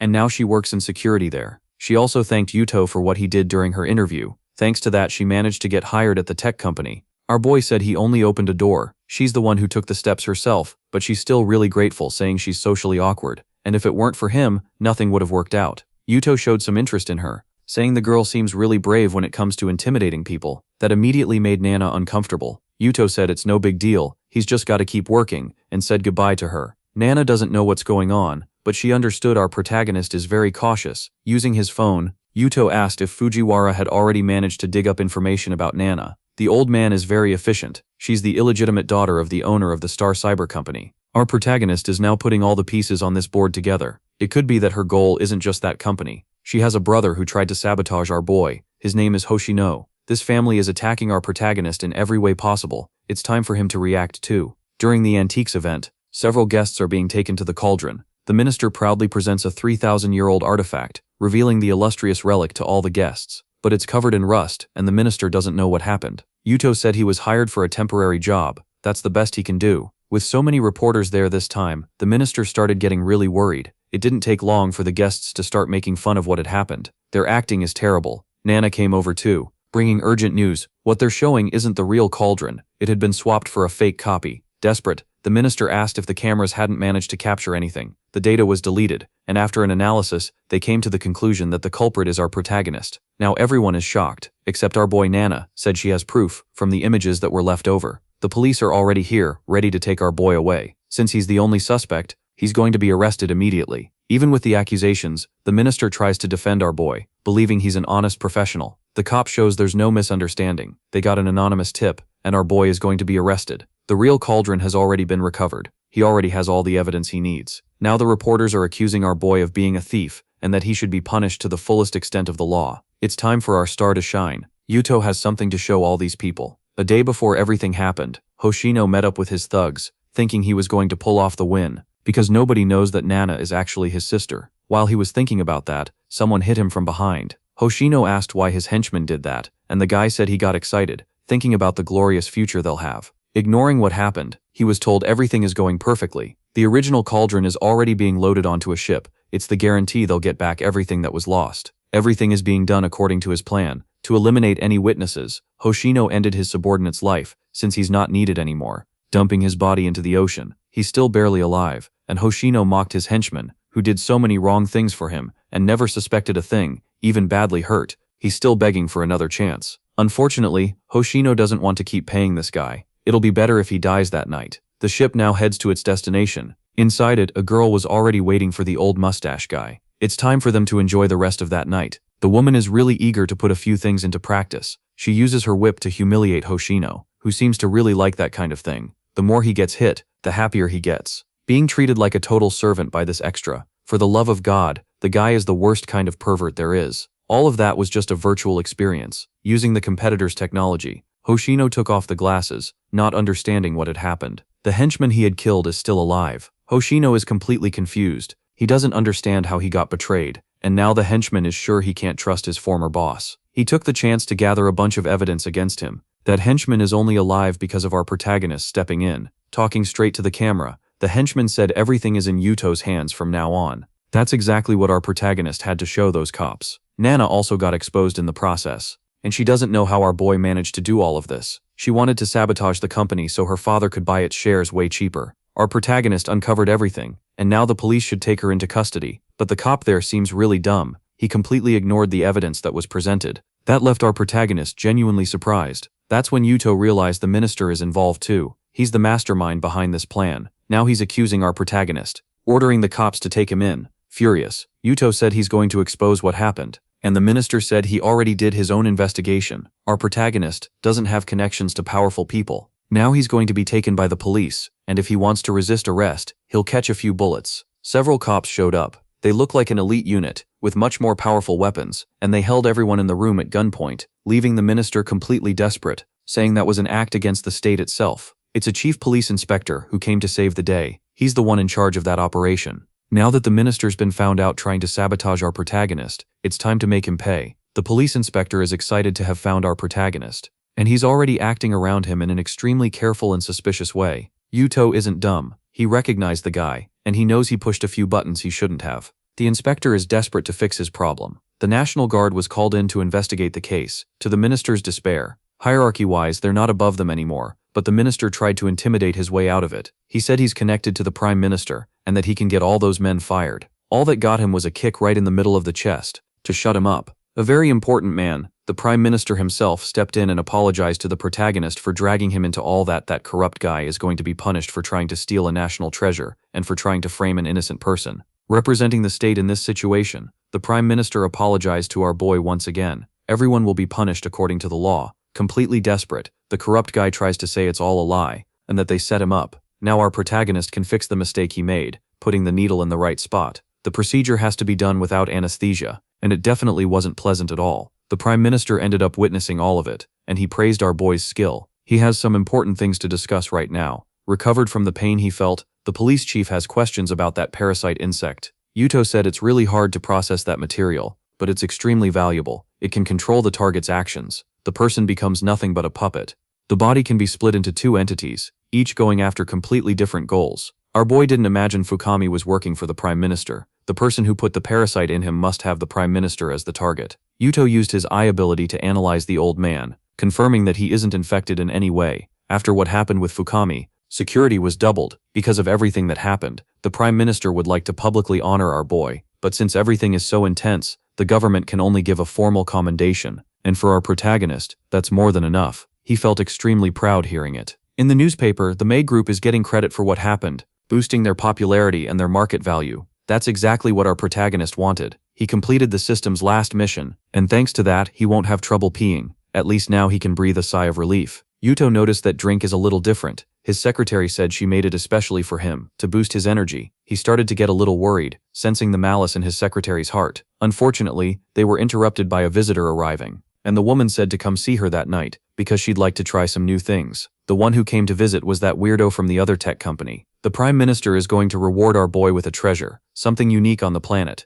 Yuto is already ready to go get that valuable item immediately. However, the item is in a place that doesn't let it be taken easily. They have to go to another country, and they'll need an interpreter for the job. Yuto is already starting to get worried, and the weirdo told him that great responsibility requires great skills. Near the border with that other country, a woman is washing clothes. As they got closer, they could tell the scenery there is really very different. Yuto already noticed the weirdo is admiring those female bodies in a pretty pervy way. The meeting they need to have will be in 2 days. Until then, they suggested they check out the region. The weirdo is already eager to put that into action, thinking he might meet a really beautiful woman. Yuto said he won't go with them. He'd rather stay near the hotel, when really he wants access to the system's new bonus. The weirdo promised he'd keep Mika in the dark about everything that's going to happen in that place. But our protagonist ignores him. At night, he decided to walk around the city streets a bit. He ended up witnessing something unusual, a man being rude to a woman. He said she's causing problems for his customers. After being hired, a woman accused the girl of splashing water on her clothes, but she tries to say that isn't true, and that the woman poured water on herself on purpose. The restaurant owner doesn't believe her, and keeps humiliating his employee. Yuto already gets what's going on. That old woman is a liar. Now the employee's money is being illegally confiscated. If she doesn't want to hand over the money, she'll have to pay with her own body. Her orphan siblings are there to witness everything. Our protagonist decided to act right then and there, protecting the poor girl from a pretty dark future. If money is what those people want, he can give them plenty of it. Tossing a few bills into the air, he made the old woman act like a dog. Now he can leave with the girl. She thanked him for saving her, and Yuto noticed they speak the same language. The girl said she lived in his country for 3 years. Yuto asked if she was sick, and the waitress said she has a liver infection, but can't get treatment because she's poor, and she still has to support her orphan siblings. The waitress started to panic because she was being chased and told our protagonist to run as soon as he found the girl. The restaurant owner started hitting her. He also threatened our protagonist with a gun, saying he had to pay $50 for what he did. Then our guy realized those men were trying to intimidate him. Even the old woman is there with them, ready to shake our boy down. Yuto isn't scared of these nobodies. He suggested they just start shooting already. So the restaurant owner, the gang leader, decided to aim for the protagonist's legs. Before anything worse happened, Yuto revealed his new skill, a dimensional safe. A bunch of cash appeared out of absolutely nowhere, and one of the bills ended up slicing that bastard's face. In that dimensional space, he can store anything within a 50-meter radius, as long as it isn't alive, and it can be thrown at any target. After getting cut, the gang leader got even angrier and told his goons to finish our boy off, but their guns got smacked away by money. To our boy, these nobodies are useless. If they belong to some powerful mafia group, it doesn't matter. Our boy told the waitress to come with him if she wants to be cured of her illness. Going back to his country, she'll definitely be cured. Now in our protagonist's room, she's going through a pretty intense procedure. Yuto is doing his best to make sure everything goes right. His healing technique is seriously impressive, and it left the waitress giving him a really suspicious look. The weirdo ended up walking into the room right then, because he brought our boy a late-night snack, but he found him with a beautiful woman. He was amazed at the guy's skills, total flirting machine. Later, the orphans were shocked by that amount of food. Yuto told them to eat a lot. They shouldn't worry about anything at all. He also had to explain the whole situation to the weirdo. He was just curing that woman's illness. Even so, he has a hard time believing that story. Meanwhile, the kids are taking the eat a lot assignment seriously.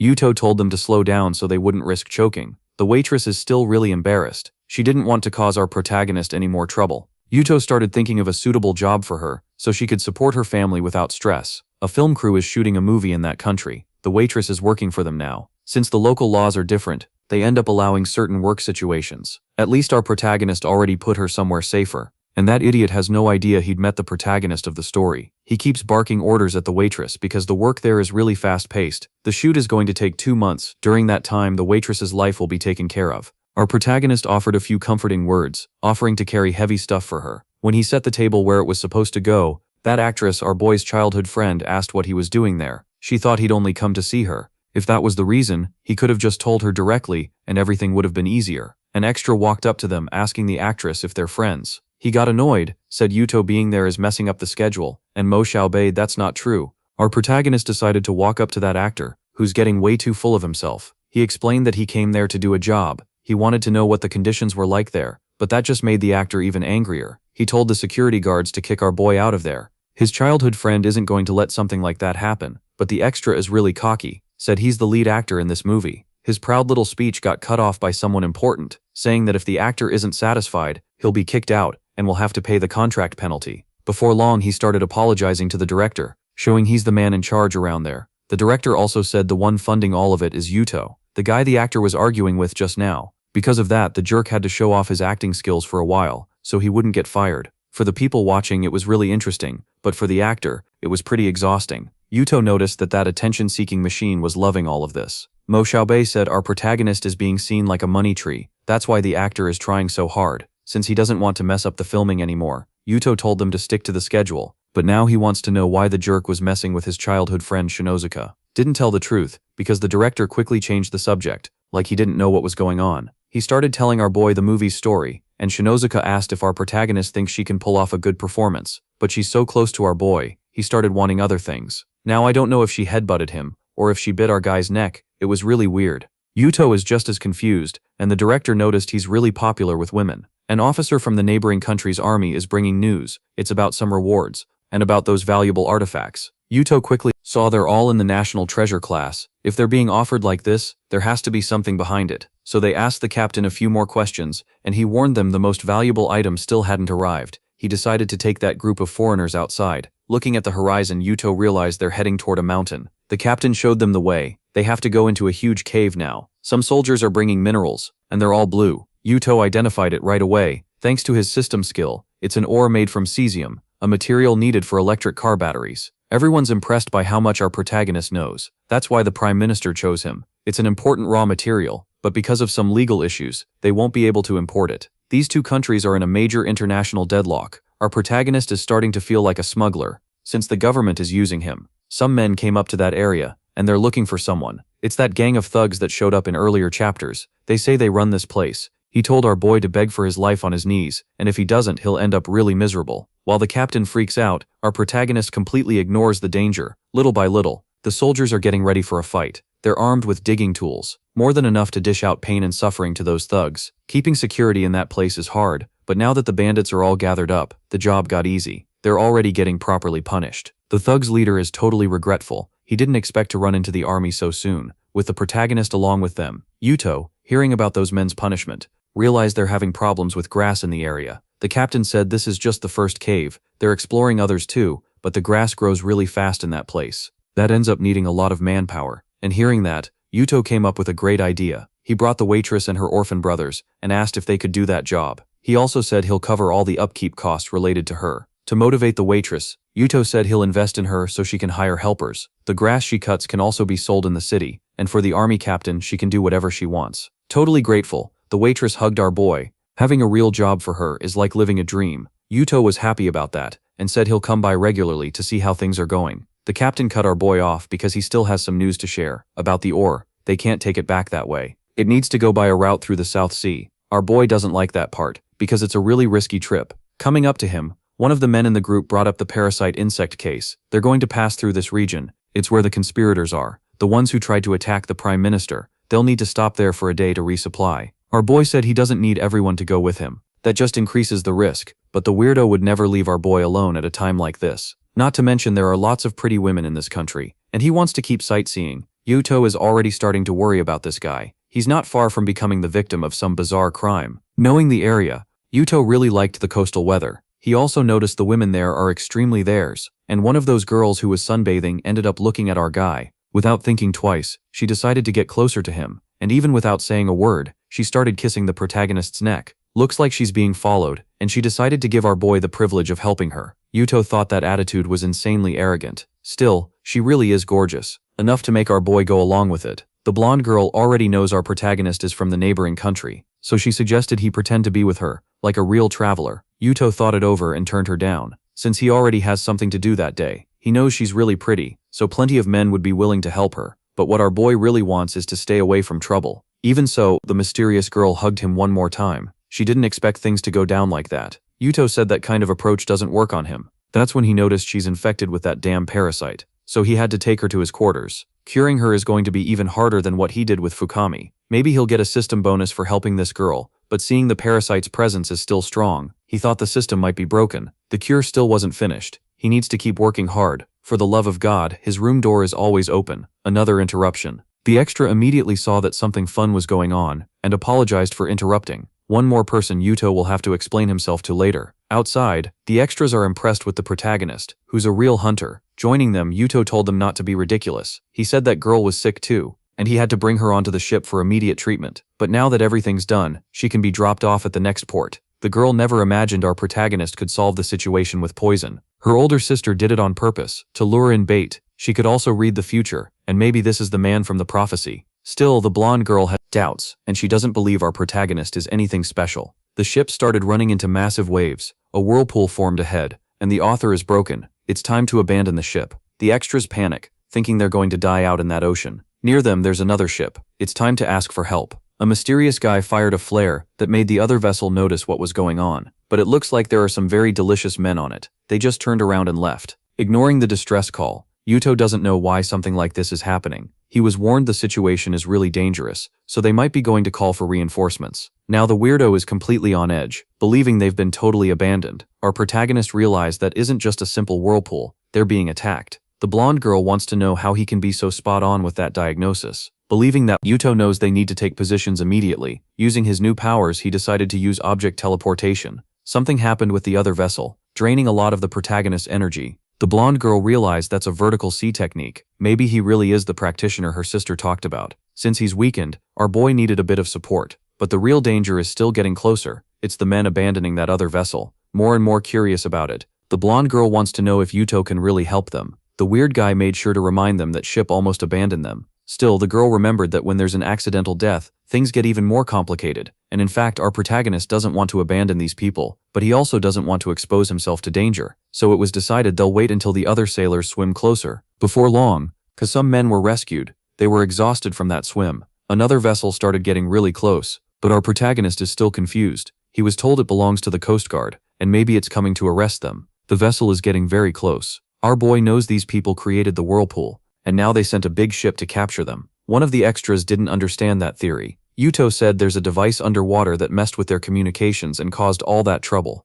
The blonde girl can't believe that's true either. Yuto is sure the device is hidden. If they look for it, they'll find it. The extra said the relationship between the countries is friendly. It doesn't make sense for there to be so many problems right now. Even if they want the ore that's over there, that's a much bigger risk than it's worth. But Yuto said they might be after something else. Soldiers from the other ship are starting to come aboard. One of the extras told our protagonist to protect himself, because they don't know what these people want. Our boy, on the other hand, wants to figure that out first. The soldiers who came onto the boat gave a really friendly salute, and their commander introduced himself too. Going straight up to our protagonist, he asked him to come with them so they could talk on solid ground. The extra who's with our boy didn't like that idea, saying they forced their way in, but the commander doesn't seem to know what they're talking about. He even thanked everyone for rescuing the ship that had trouble. That's not the kind of reaction our protagonist was expecting. The weirdo isn't wasting any time either. With his tech gadgets, he's recording and live streaming everything that happens there. That made everyone feel a bit safer. The mayor of the foreign city is there too, and he wants to give our boy honorary citizenship.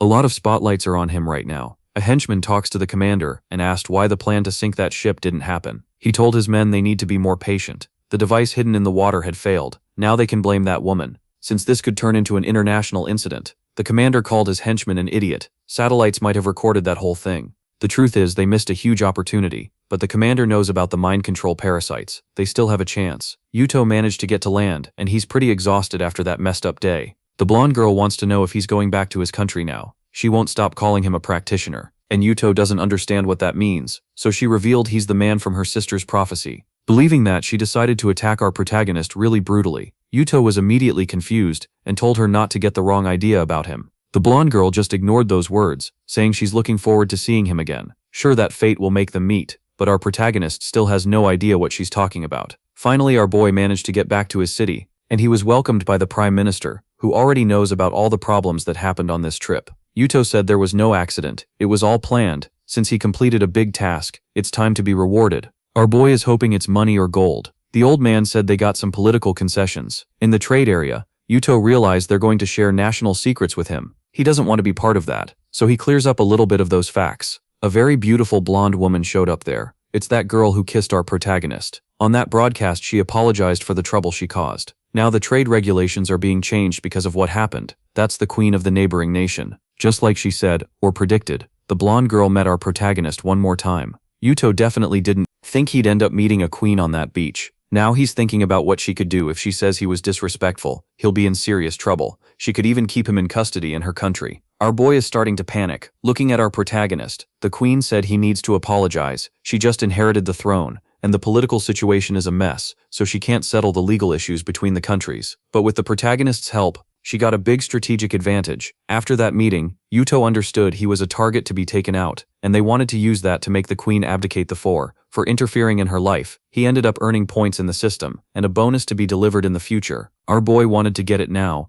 but accepted the system's limitation. Answering a call, Saki told our boy to come back home. They're going to visit grandma's grave, and the girl is stuck at work. However, her coworker said she can help with that. She'll talk to the teacher so she can miss classes. Yuto and his sister will go back home together thanks to that. Now the whole family managed to pay their respects to grandma's memory. Our protagonist's dad introduces his kids and apologized for not showing up every year. Mika is there too, and she introduced herself as the future daughter-in-law, making it very clear she wants to marry Yuto. Since that was a private moment, Yuto scolded his sister for bringing an outsider. Saki said her friend insisted a lot on coming too, saying she wanted to be part of it. Our protagonist's mom was really polite, thanking the girl for coming, but what surprised his parents was the way she talked to them, calling them her in-laws. With that little awkward moment, Mika had to take it back. Noticing there was only one grave, she asked if the grandpa was still alive, and the protagonist's dad asked to change the subject. Yuto said the old man had cheated on his own wife, left the family and cut off contact with them. Our boy's dad said Kohei has been taking care of those graves for years and they should talk to him right now. In a house nearby, some men try to intimidate Seita, telling him to pay the money already. Our boy's dad knows Seita is Kohei's son,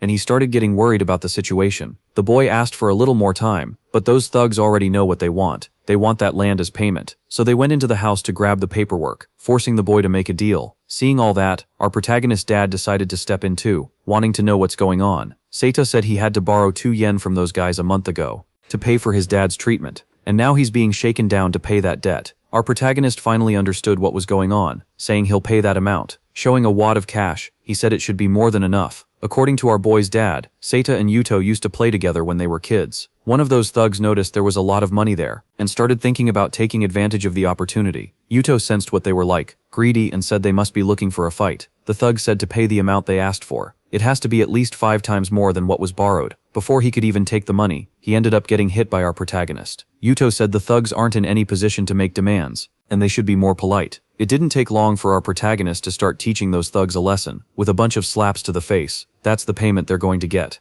After a session of countless slaps, our boy asked how much he still needed to pay, and the asshole said it was enough already. Yuto said he couldn't hear the asshole's demand. If he'd known, he would have stopped earlier. Our boy's sister realized he was being really sneaky, because the asshole had his mouth shut, covered with duct tape. After that brief suffering, the punks decided to leave. Our boy's family is worried, saying he overdid it a bit, but Yuto wisely said they shouldn't feel sorry for a thug. As for the boy who was being extorted, he's really grateful now, and to show it, he made a great meal for everyone. Saki is really interested in how the homemade sausages taste. They make them by hand, and sales have been getting better and better, or so our boy's dad believes. At the last town festival, the mayor liked them a lot, which boosted the business's popularity. That way they managed to sell to several restaurants, and they're already thinking about selling online. Saki told Maki to try that delicacy too. While chewing the sausage, she admitted the smoky flavor is seriously impressive. The patriarch is happy that this family's business is doing well, and said if they have problems, they can just talk to him. Saki revealed he doesn't want to get rich, but they already offered 2 yen for the family recipe, which his dad refused, and since then some really weird people have been making offers to them. Our boy understood this is happening on purpose. There are bad people interested in that recipe. Somewhere else the thugs told what happened. Now friends of that family are involved in this situation too. For God's sake, the guy trying to extort this family is Masanori's half-brother, and possibly our protagonist's uncle. Now they need to think of another plan. Kuwana said the solution is really simple. They can make their own recipe, but they'll depend on advertising to make big sales. It's a risky strategy, so they should commit to it. Using the best platform to promote the mayor's sausage, Kuwana told his underlings to gather capable people. It's time to put everything into action. After some time, some people went to Seita's house, and he said he's not going to sell the secret recipe. But his aunt claimed this is a problem for the whole town, and he shouldn't keep the profit to himself. His ill-intentioned relatives suggested they start a company to split all the profits. That way the whole village will prosper. They're trying to squeeze the boy any way they can, saying he was helped in the past. But he remembered that when his dad was sick, none of those people wanted to help Kawana. Tried to get the boy to see things differently. He's willing to pay for the recipe, and pay really well. 10 yen seems like a pretty tempting amount to him.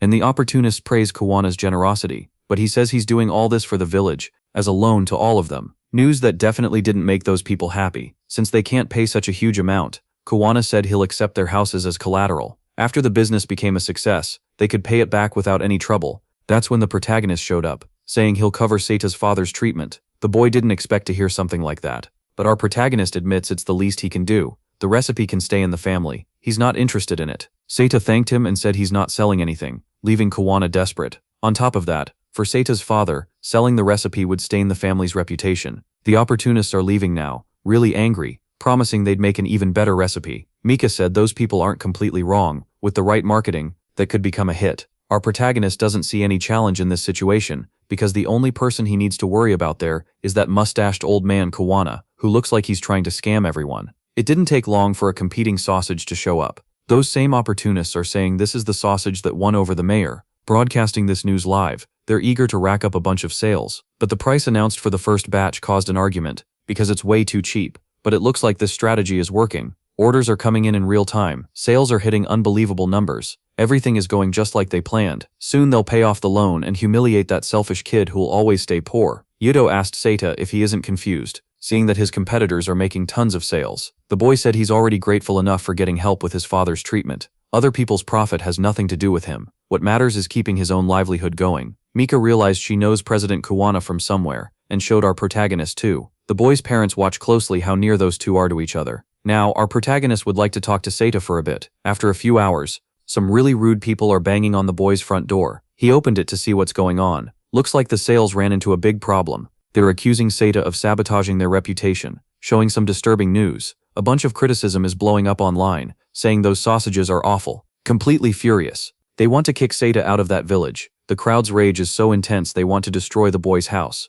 Our protagonist decided to step in and said if anyone touches that house, they'll regret it deeply. Now everyone is being accused of conspiring against the sausage sales. Mika suggested they should find out what Kawana is really doing, but the villagers don't believe that, because they borrowed money from him, so this industry could even exist. Saki can't understand these people. Even after being tricked, they still believe that con man. Finally, Kawana decided to show up, and the villagers told him sales are going from bad to worse. Looks like he already knows everything that happened, and because of this situation, he's going to stop investing in that village. Devastating news for all those jealous people. Kawana said he wanted to help everyone, but it looks like he was the one who got tricked by them, since they make low-quality products. Now the jealous ones are totally confused, not understanding where they're being sabotaged. That sausage's public image is already ruined, and that's why this project has to end. Finally they understood there won't be any money to pay back the loans. Everyone is begging Kawana to do something. Being really sly, he said he can do something more, but before he could say anything, our protagonist threw a sausage at the old man's head.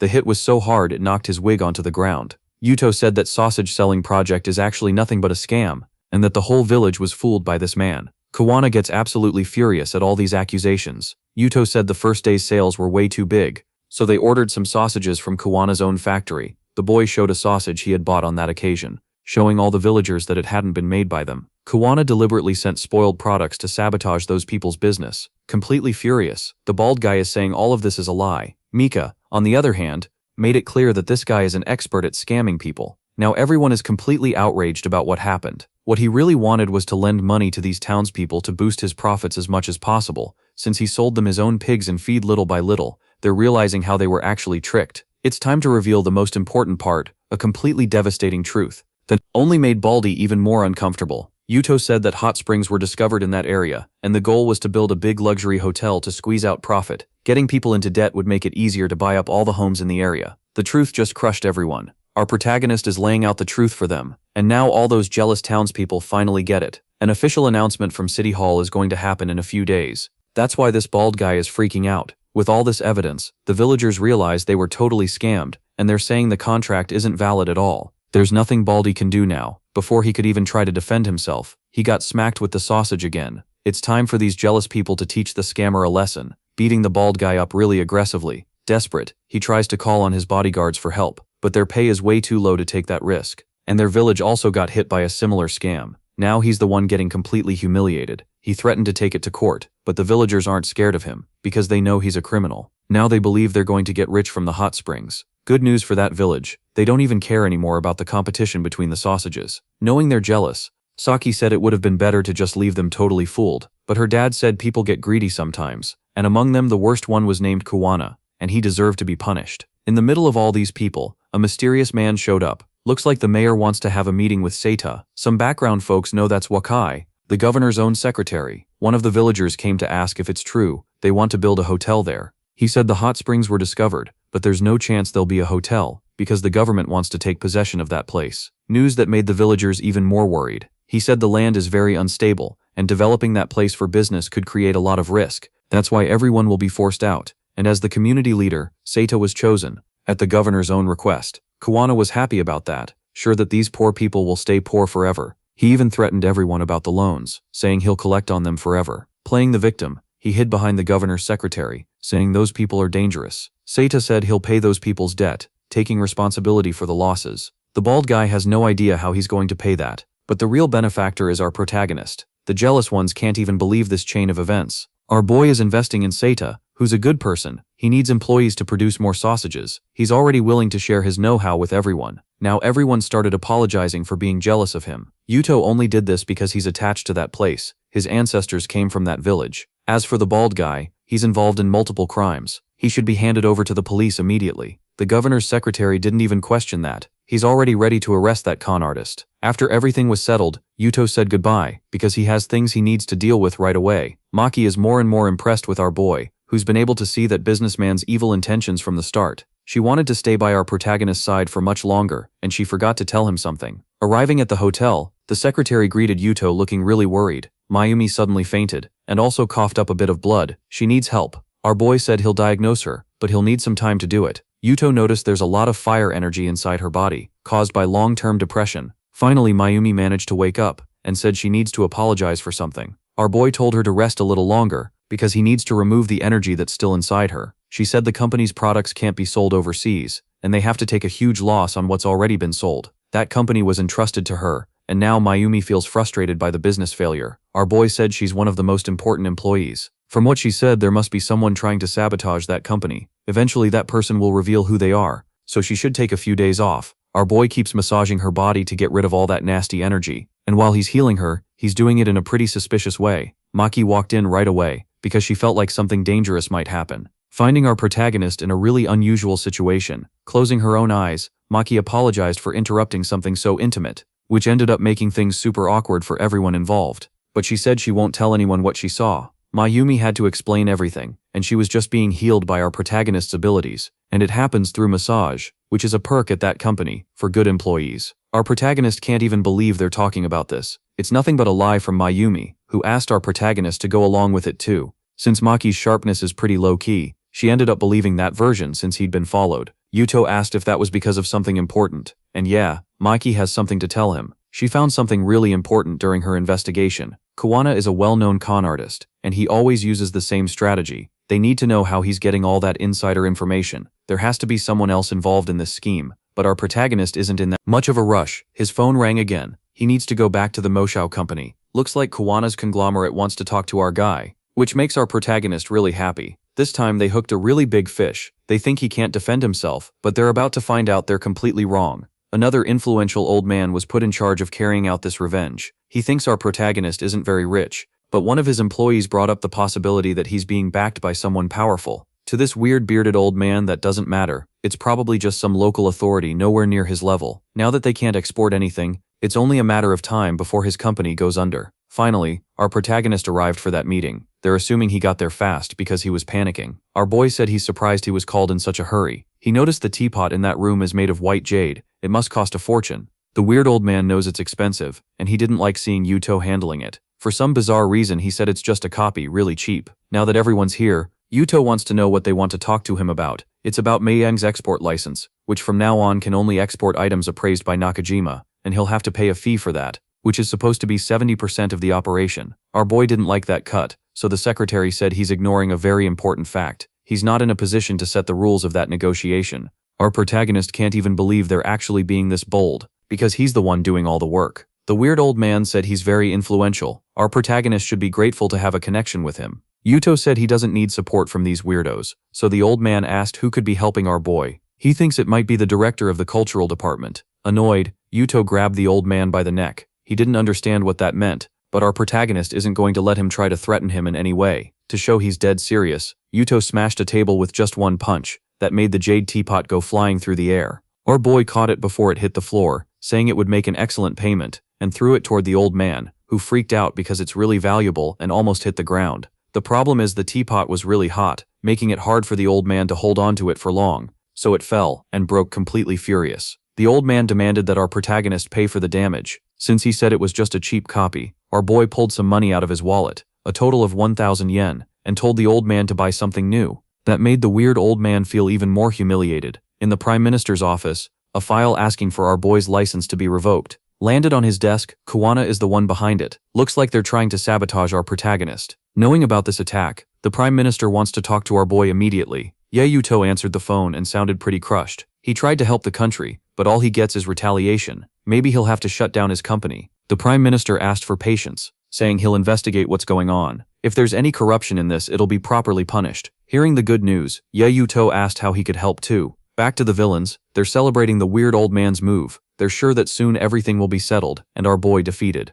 That's when the old man asked who that strange man in the room was. He introduced himself as the head of the Regional Development Department. There's a railway project in development. Showing his ID, it looks like he managed to spark the old man's curiosity. They need him to make negotiations in the region easier. In other words, the government representative went there to ask for a favor. First they need to secure the necessary land, and only then start construction. That's the corrupt nephew's specialty. He promised to get all the land in just 2 weeks. Now the government representative is relieved, because he got major help, and he asked if they could help him get promoted. The old man assured him that if they succeed, everyone wins, and the promotion will happen. Thinking about the outrageous profit, these thugs are already ready to get to work. What the bald guy really wants is to completely crush our protagonist, making money the illegal way, ready to put his revenge into action. Bald Kuwana is somewhere else now. They offered him some tea, but the smell of the drink is really strong. He was told it's a very famous local product. Bald Kuwana said he wants to buy all the land in that town, and he'll do it fairly. The guy who helped him was surprised by that, because he's not the only one interested.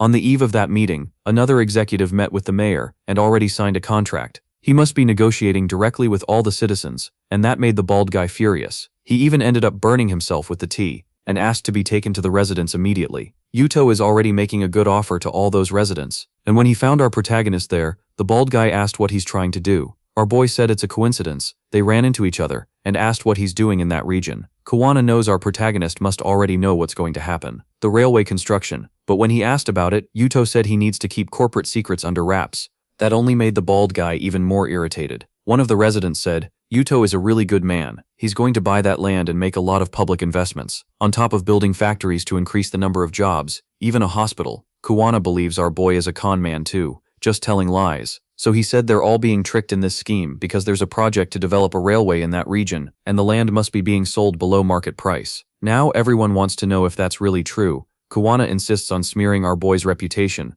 claiming those investments are never going to happen. Now the residents are furious, and they don't want to sell their land. Yuto knows that revealing the railway plans will make it harder to sell that land to the con man too. But since he's been playing this game for a long time, the bald guy still has several plans to put into action. It's time to talk to the mayor about what can be done. Now that they're gathered, the mayor said they also have a few conditions to present. Kuwana can already guess what he's about to hear, and he's already willing to release a small amount as relief. The problem is that railways are risky, and it's a long-term investment. Kuwana guaranteed he has good contacts inside the government. Selling the land to him is a guarantee the project will be finished. The mayor really liked hearing that, and presented the price for all the land. 300,000 is a big amount, even for the con man, and he started to worry about what might happen, so he wouldn't lose the deal. He decided to agree to that amount. It's time for them to celebrate, and once again they offered that strong-smelling tea. The mayor said the aroma is proportional to the respect he has for the guest, but the con man can barely swallow it, saying it's horrible. Their meeting was finally interrupted. Several residents are there with musical instruments. They came to congratulate Kuwana, who managed to buy all that land.